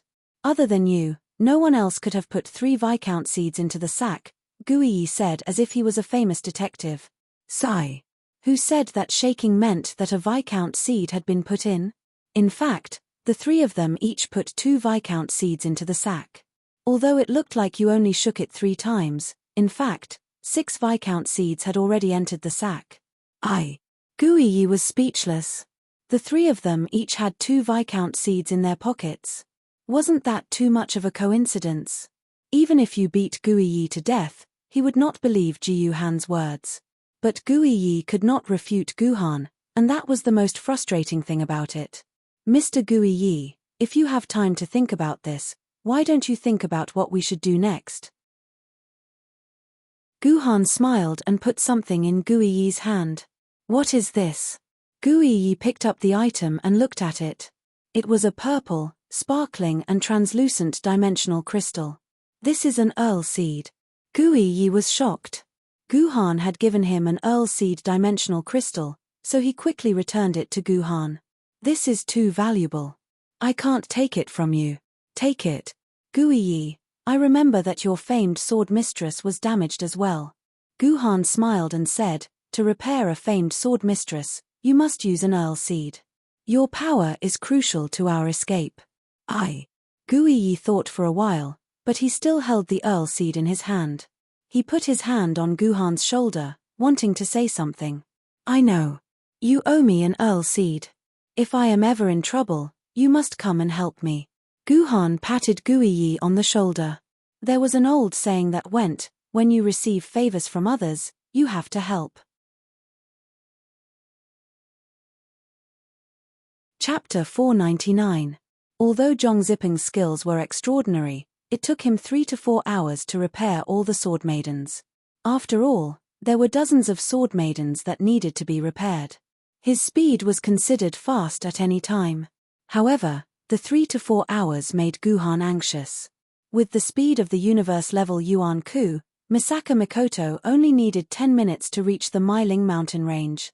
In other words, Misaka Mikoto should have met Loki 3 to 4 hours ago. He did not know how she was doing. Did she manage to kill Loki? Or was it really as he feared, that she was once again deceived by the cunning Loki? However, when Guhan and Guiyi finished recharging their strength and charged out of the recasting workshop like tigers released from their cages, Guhan temporarily threw these questions to the back of his mind. He needed to be fully focused during a battle. Guhan was currently carrying the lives of more than 40 people on his shoulders. Guhan did not want the tragedy of being ambushed by the Dark Shadow Wolves to happen again. Of course, Guhan still had some restrictions and reservations during the battle. For example, he could not use the Duyu sword. Also, he could not use any of the skills in the 9 swords of mysterious heaven other than the sword of the abyss. It was best not to use them either. There might be people who were fans of the military governor. Speaking of the military governor, Guhan had not logged into the game for a whole month. He did not know what was going on in the game, whether the King of Yu was doing well in the game, and whether the players there had forgotten about him. Although these 2 restrictions caused Guhan to be unable to unleash his full strength, he could only unleash about 50% of it. However, even with only 50% of it, Guhan's elegance during the battle was enough to stun all the sword maidens. In fact, they had already witnessed Guhan's battle when they went to the recasting workshop. However, at that time, the Yuan-Ku were not concentrated enough. Most of the time, they charged at him one by one. Guhan's fighting style was characterized by speed, accuracy, and ruthlessness.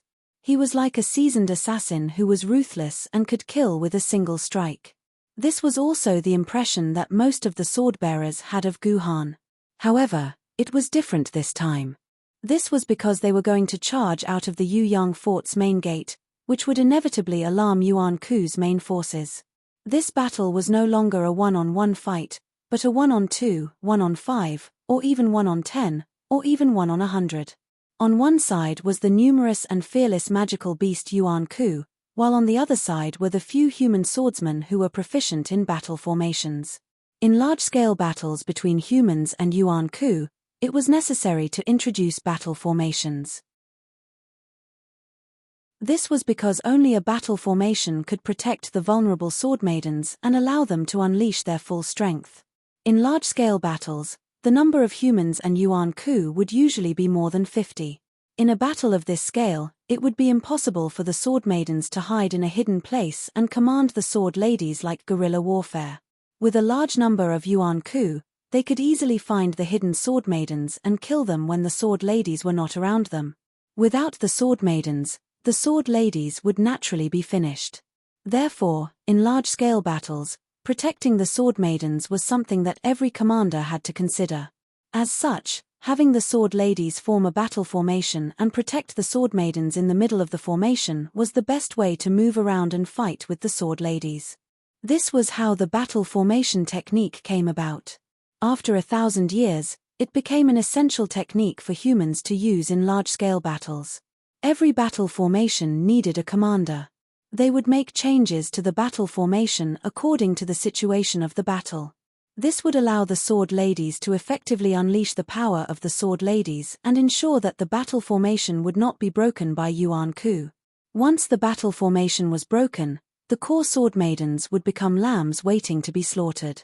Right now, the commander of the battle formation was Guiyi. This was because out of everyone present, Guiyi was the only one who had actual experience in commanding a battle formation. Although Guhan had commanded more than 10,000 people in the famous challenge battle, that was in the game after all. It could not be compared to real life. Although Guhan did not think that his ability to command a battle formation was weaker than Guiyi's, in actual battle, Guhan was definitely not as good as Guiyi.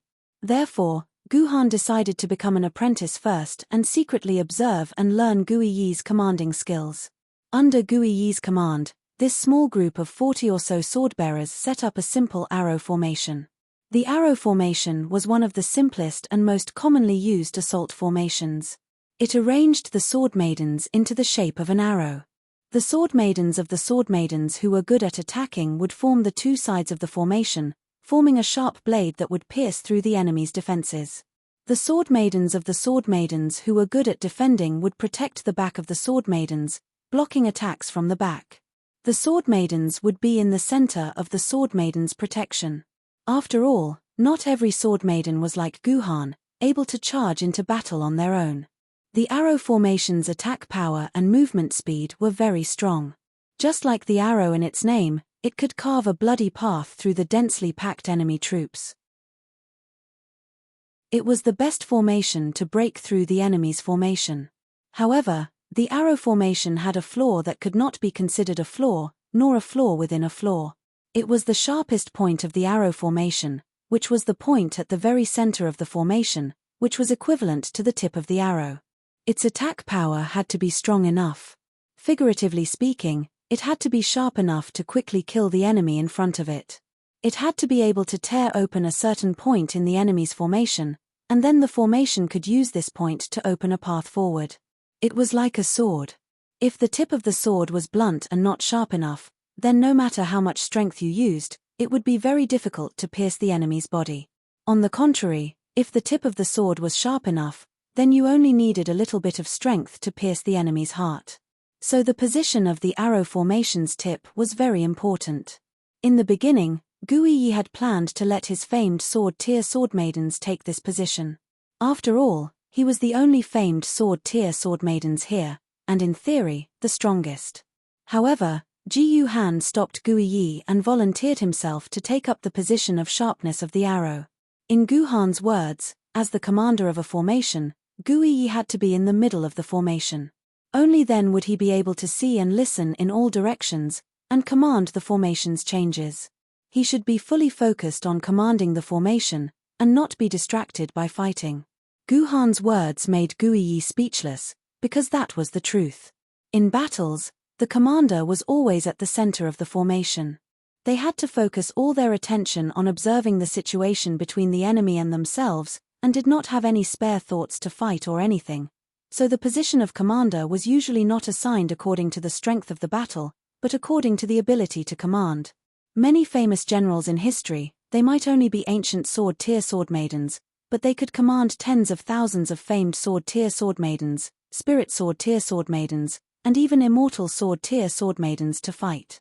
If not for the fact that Guiyi was the only one with experience commanding a formation, then Guiyi's best position would not be the commander, but the position next to Guhan. Together with Guhan's sword maidens, they would tear apart the enemy's line of defense. Before the battle began, Guiyi had been a little worried. Would Guhan be able to take on the position of sharp arrow, and would he be able to tear apart the Yuan Ku in front of him? But when the battle began, Guiyi realized that his worries were completely unnecessary. Or rather, he should not be worried about whether Guhan could tear apart Yuan Ku, but whether the others could keep up with Guhan's speed. Guhan's battle was too dazzling. He was like the sun, fighting at the very front. The heavenly sword in his hand swung wildly, and no matter what Yuan Ku met him, it would quickly turn into nothingness. The speed at which he killed enemies was even faster than the dozen or so sword maidens acting as sharp arrow. No wonder Guiyi was worried that the other sword maidens would not be able to keep up with Guhan's speed. He could only smile bitterly and send a message to Guhan, telling him to slow down. Otherwise, the entire formation would fall apart. I didn't expect this Guhan to be a sword master. I didn't even notice this before. Guiyi could not help but sigh when he saw the only man in the row of sword maidens moving around.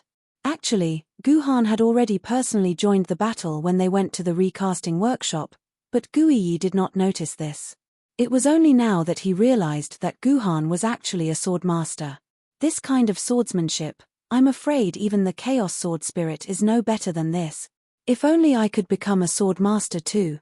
A few sword maidens who were protected by sword maidens said in disappointment.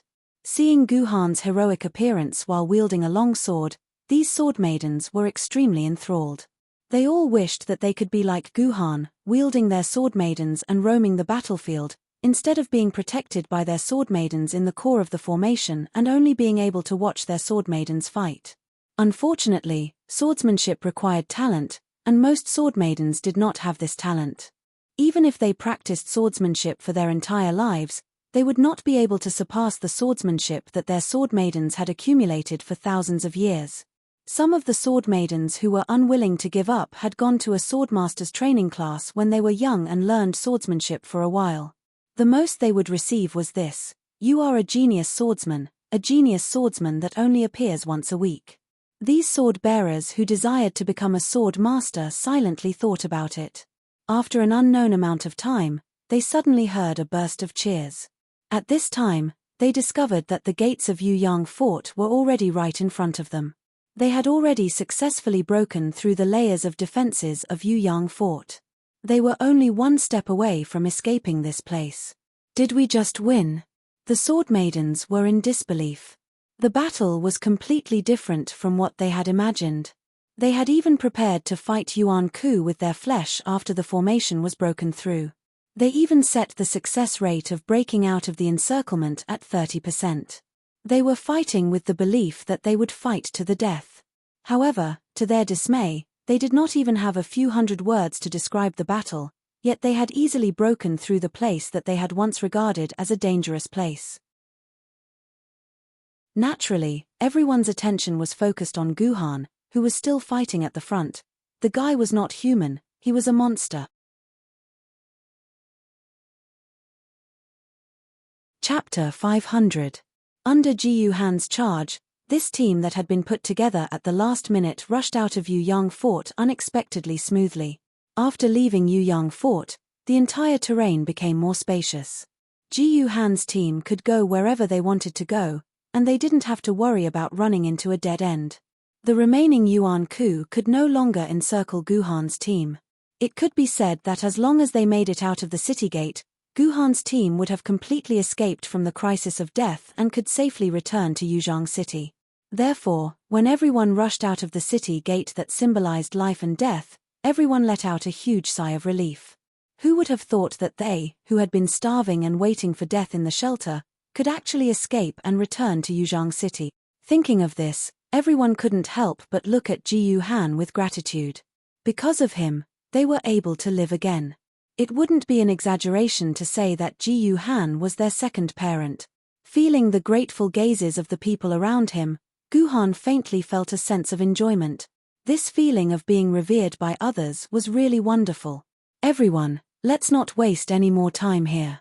Let's hurry back to Yuzhang City, Guhan said to the others after killing a few Yuan Kus by his side. In response, everyone agreed that Guhan's words made sense. It was better to return to Yuzhang City as soon as possible to avoid unnecessary trouble. However, when no one wanted to complicate matters, it often meant that it was time to complicate matters. When the team was less than a kilometer away from Fort Yeyang, suddenly, a towering black tower in the distance attracted everyone's attention. What is that? A sword wielder was the first to notice the tower and asked as he pointed at it. I don't know, I've never seen this thing before. Gui Yi also looked over. In his memory, there was no information about this tower. The others also tried to scan it with their personal terminals, but the results showed that this object needed to be connected to the internet. But now that the entire Yuzhang City's internet was blocked, how could they connect to the internet? Even Ji Yuhan himself was stunned when he saw this black tower. He had no idea what this black tower was used for, but he was sure that this black tower definitely didn't exist in the past. This is the Lonely Tower. Unexpectedly, Uncle Huang said the tower's name. Thanks to Guhan's immortal-grade medical pod, Uncle Huang's legs had recovered. Otherwise, an ordinary medical pod would not have been able to heal Uncle Huang's broken legs. Unfortunately, the immortal-grade medical pod could not be used limitlessly. Ever since it had left the medical pod and entered Guhan's hands, it had been used many times, and the various potions inside were almost used up. By the time Uncle Huang had finished using them, the medical pod had already sent out an alarm. Before they could replenish their supplies, the medical pod could no longer deal with large injuries. Uncle Huang, do you know about this thing? Guhan turned his head and asked Uncle Huang. I know a little. Uncle Huang nodded. In the information passed down by the heaven-shrouding family, the Lonely Tower is a magic tower used by the Temple of the West to block information. As long as this tower is here, other than the Temple of the West's specialized magic messages, most other information will be blocked. This includes the quantum signals that we humans use. They will also be blocked. You mean to say that this is the magic tower that Yuan Ku used to block our communication with Yuzhang City? Guhan raised his head and looked at the tower, which seemed to be made of obsidian. Yes, a few hundred years ago, when Yuzhang City was destroyed, the family head at that time followed the army to escape. On the way, he also encountered a tower like this. After it was destroyed, we restored our connection with Yangjing City. This is the tower that can block our quantum signals. There's no mistake, Uncle Huang said with certainty. Then, Guhan thought for a while, then said to the others, everyone, although I know that this might be dangerous, I hope that everyone can work with me to destroy this tower. If we can restore Yuzhang City's communication with the outside world, I think it will be of great help to Yuzhang City. But isn't this very dangerous? A swordsman said weakly. I saw a lot of Yuan Ku stationed near the tower. Hey, what are you afraid of? We just broke out of Fort Yuyang. What's there to say about a small broken tower? A muscular man said disdainfully. Comrade Guhan, you're right. Destroying this tower will be of great help to Yuzhang City. I will go with you to destroy that tower. We really should destroy this tower. That way, we won't have to return to Yuzhang City. We'll be able to regain communication with Yuzhang City, and we'll be able to find out what's going on in Yuzhang City. Ji Yuhan is right. We shouldn't just destroy this tower, we must. Gui Yi added. That's right. Let's go together. They had just broken through Fort Yuyang effortlessly, so they were in high spirits. They all agreed with Guhan's suggestion and clamored to destroy the tower. So, the whole team changed direction and began to advance towards the tower. The ones guarding this lonely tower were not the magical beasts Yuan Ku in Fort Yuyang, but a group of warriors in dazzling armor. Guhan recognized them. They were the Einherjars of the Norse pantheon. Other than the various gods and monsters, the Norse pantheon's main fighting force was their Einherjar system. The Norse pantheon did not have a large number of Templar warriors as cannon fodder like the Greek pantheon. Therefore, they were always at a disadvantage when fighting against the Greek pantheon. Later, the Norse pantheon invented the Einherjar system. This system absorbed the souls of outstanding human warriors and erased all their memories, leaving only their fighting instincts. Then, these processed souls were stuffed into the bodies that were catalyzed by God's blood, turning into Einherjars that had no self-awareness but could fight fearlessly. This extremely cruel Einherjar system had once beaten the Templar system of the Greek pantheon to the ground. Later, because this method required a large number of humans to be slaughtered, all the sword-bearers above spirit sword level in the 8 base cities were forced to join forces and break into the Norse pantheon's divine kingdom, killing more than half of the Norse pantheon's gods. Among them, the longevity Gendi directly killed the Norse pantheon's king, Odin. As a result, under the leadership of Loki, the remaining Norse pantheon had no choice but to rely on their former enemy, the Greek pantheon. It was a great irony. Because of this, Loki's hatred for the longevity Gendi and Yuzhang City was monstrous. After obtaining the divine spark of creation, the first thing he wanted to do was to destroy Yuzhang City. The ones guarding this tower were the remaining Einherjars. They were equivalent to Loki's direct subordinates. From this, one could see the importance of this tower. Otherwise, Loki would not have been willing to place his direct subordinates here. There were about 100 Einherjars guarding this tower. All of them were elites above the ghost level. There were about 30 ghost-level spirit swordsmen, 30 soul-level spirit swordsmen, and 10 soul-level spirit sorcerers. These were the ghost-level and soul-level Yuan Ku equivalent to sword-bearers. Above them, there were 20 Flood Dragon-level Yuan Ku spirit swordsmen and about 10 Dragon-level spirit sorcerers. The most terrifying one was Yuan Ku, who was sitting at the bottom of the tower with a bow on his back. If Guhan was not mistaken, he should be one of the top 12 Einherjars, the nether-level Yuan Ku spirit archer saint. Not good, we need to retreat immediately. This isn't something we can handle. Even Gui Yi, who was the highest leveled person in the team, couldn't help but shiver when he saw the Yuanzhen defending this area.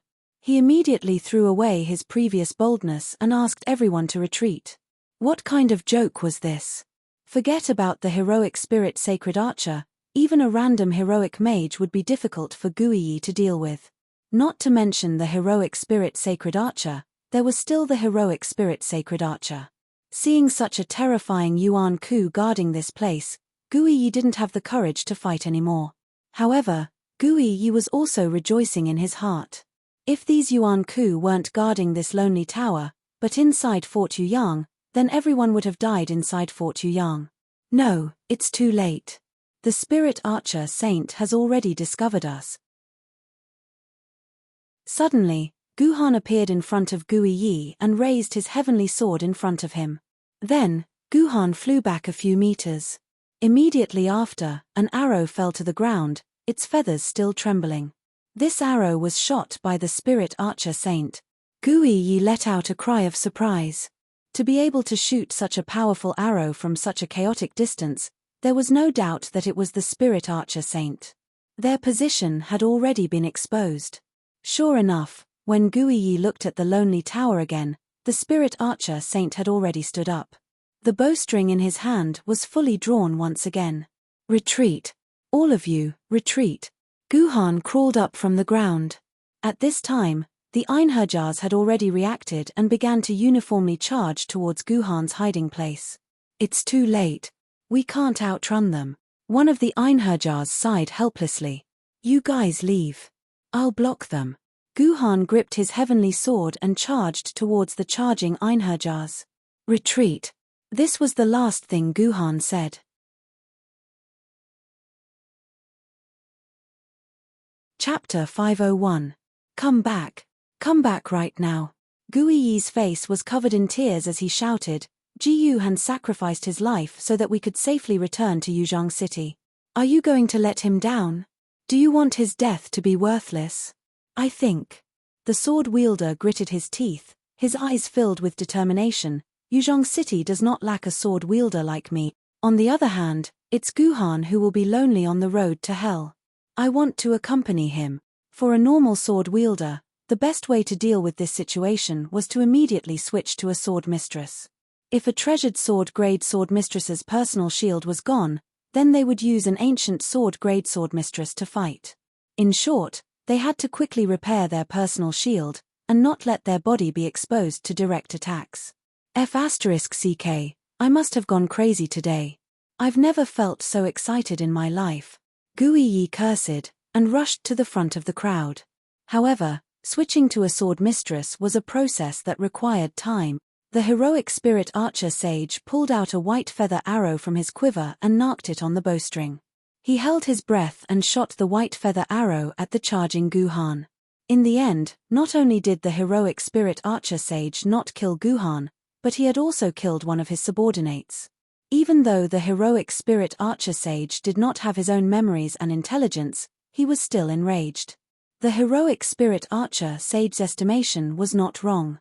His arrow did hit, but it did not hit Guhan's body. In the short span of a second, Ji Yuhan had actually grabbed the head of a heroic spirit swordsman that was surrounding him and used him as a shield, easily blocking the sword strike. Ji Yuhan's heroic spirit swordsman's white feather arrow flew towards Ji Yuhan's head in the short span of a second. Ji Yuhan had actually grabbed the head of a heroic spirit swordsman that was attacking him and used it as a shield in front of him, easily blocking the sword strike. Normally, a famed sword's personal shield would be weak in front of a nether Yuan Ku, but it should be able to withstand 10 to 20 attacks. No matter how weak it was, it could not be destroyed by a nether Yuan Ku in one hit. This was something only a meteor Yuan Ku could do. Since he had the power to kill him, then he would kill him first. The heroic spirit archer sage decided to let Guhan know what fear was. The duration of this process was determined by the sword wielder's proficiency in controlling the sword mark. A skilled person would only need 5 seconds to finish this, but a clumsy person might not even be able to finish him in 5 minutes. But there was one thing that was undeniable. This process would take at least 2 seconds, and these 2 seconds were enough for the heroic spirit swordsman to slash him a dozen times. Guhan realized that he seemed to have overestimated his strength. If he did not use the yin-yang sword technique, Guhan might really be surrounded and killed here. This heroic spirit archer saint seemed to see Guhan staring at him, as if he wanted to get rid of him first. If this heroic spirit archer saint had his own intelligence and memories, then he would definitely be disdainful of Guhan. A mere treasure sword tier sword wielder wanted to play the game of capturing the leader first to capture the followers. But the problem was that this was a heroic spirit archer sage. Their intelligence had been taken away by the Norse gods, and all that was left was their fighting instincts. Are they gone? Seeing the sword bearers retreat with tears in their eyes, Guhan quietly held his heavenly sword.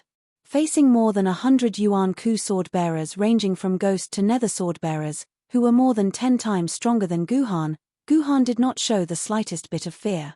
Although Guhan was a treasure sword level swordsman, his personal shield was definitely not at the level of a treasure sword level swordsman. Guhan's personal shield was at the level of an advanced famed sword level personal shield. Guhan is using his own life to exchange for ours. He is a great person. He has already cast aside his gentlemanly nature and only hopes that we can survive. Guiyi said with a choked voice. This 8-meter-tall man was actually crying. Comrade Guiyi, we just left Comrade Guhan there like this. Is it really okay for him to run away? Amidst the frenzied crowd of sword wielders, a sword wielder asked Guiyi with a face full of shame. How terrifying was a single arrow from a nether sword bearer? The unfortunate phantom spirit swordsman was the best proof. It was just an arrow, but when it penetrated the sword bearer's body, it was like a meat grinder, grinding the phantom spirit swordsman's chest into a pile of meat from the inside. The phantom spirit swordsman was sucked into the dimensional vortex on the spot. The sword bearers should have gone far by now. I can finally take out my Duyu sword now. Guhan decided to stop hiding the existence of the Duyu sword. He was about to draw the Duyu sword out of its scabbard. After saying that, the sword bearer turned around and left without looking back. This person's actions were like a fuse that ignited the blood of all the sword bearers. They looked at each other for a moment before they chased after the sword bearer, heading in the direction they escaped from. From the corner of his eye, Guhan seemed to see a flash of gold in the air. Most people would think that they were seeing things or it was a refraction of light, but when Guhan saw the gold, his hair stood on end. He no longer cared about the 2 sword bearers attacking him from behind. He used his personal shield to withstand the attacks from the 2 sword bearers and tried to fall to the ground. It should be known that the sword elements in Guhan's body had reached 14,000 quarks. Although the heavenly sword was an ancient sword maiden, its 3 measurements had already reached the standard of a famed sword. More importantly, under the effect of the yin-yang sword technique, the 3 measurements of the heavenly sword and the 3 measurements of the Duyu sword were Guhan's actual 3 measurements. This was equivalent to doubling the energy of the heavenly sword's personal shield. Right now, Guhan's personal shield was completely at the level of a famed sword. My personal shield shattered with just 1 arrow. Even Guhan could not help but be dumbfounded when he saw this. When the sword bearer heard Guiyi's words, he hesitated for a moment. A myriad of expressions appeared on his face. At the same time, the other sword bearers also stopped when they saw this scene. They silently looked at the 2 of them. 1 or 2 Guhan had no problem dealing with them, but when they gathered together and surrounded Guhan, Guhan felt a certain amount of pressure. Although Guhan could kill a heroic spirit greatsword master every 10 or so seconds, these greatsword masters were not afraid of death. When one died, there would be 2 more to fill the gap. In addition, the heroic spirit magister would occasionally throw a fireball at Guhan. This made it difficult for Guhan to move an inch. But this was the Archer Saint's ultimate move. Unless it was absolutely necessary, the Archer Saint would only use this last move. The battle had just begun, and he had only shot 2 arrows. If he used it now, it would be completely against the rules. Have you ever seen an Ultraman use Ultraman Beam to attack a monster? 3 seconds ago, Guhan was currently surrounded by 5 or 6 heroic spirit greatsword masters. These heroic spirit greatswordmasters were extremely outstanding swordsmen when they were alive. After their souls were stripped of their memories and only their battle instincts were left, their swordsmanship had improved by quite a bit. It was almost comparable to the swordsmanship of most sword ladies. Without the suppression of intelligence, the heroic spirit's battle instincts were infinitely magnified. This heroic spirit archer could clearly feel that this human swordsman had the power to kill him. "Comrade Gui Yi, I don't think we can escape." The swordsman who was frantically escaping suddenly stopped. "Comrade Gui Yi, Guhan is the youngest among us. I can't let a kid younger than me die shamelessly. I have to go back and help him." The swordsman roared, turned around, and walked back. The heroic spirit archer took out another arrow from his quiver, but it was different from the previous white arrow. This arrow was golden, and it was almost 3 times smaller than the previous white arrow. It was like a pocket-sized arrow. Although Guhan had expected to encounter the archer saint's golden snitch, he didn't expect the archer saint to act so unconventionally. He used his ultimate move as soon as they met. This was a huge miscalculation on Guhan's part, and it was also the first time Yuan Ku showed off his intelligence. Although Guhan was already at his limit, it was a pity that it was too late. The moment Guhan pounced, the golden arrow had already hit Guhan's personal shield. After a violent tremor, the personal shield actually exploded.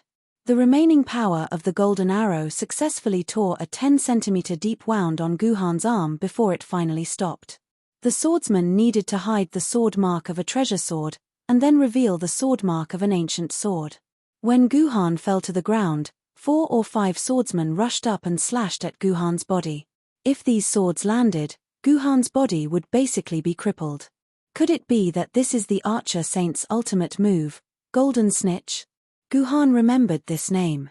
According to the information, the archer saint could use a type of golden arrow. This small arrow had such a magical characteristic. Any defense that didn't exceed 2 times his absolute attack power would be ignored by his golden arrow. It could directly destroy the opponent's defense and pierce through the opponent's body. After taking out this golden arrow, the heroic spirit archer didn't rush to attack. Instead, he placed the arrow on the bowstring and focused on Guhan, who was constantly approaching him. The archer saint's eyes looked at a somewhat illusory position. After a long wait, when Guhan's figure flashed past that position, the heroic spirit archer's body emitted a red light. Then, the golden arrow quietly disappeared on the bowstring, as if it had never existed. The heroic spirit archer saint was confident that this arrow would not be able to be dodged and would definitely take it head-on. His arrow would definitely hit. For Guhan, it wasn't that he couldn't beat Yuan Ku. As long as he got rid of the archer saint first, but this was the reality. Under the heroic spirit archer's arrow, he turned into pieces. You're tuning in to the Celestial War YouTube channel. Don't forget to subscribe and join us on this journey to catch the most captivating stories.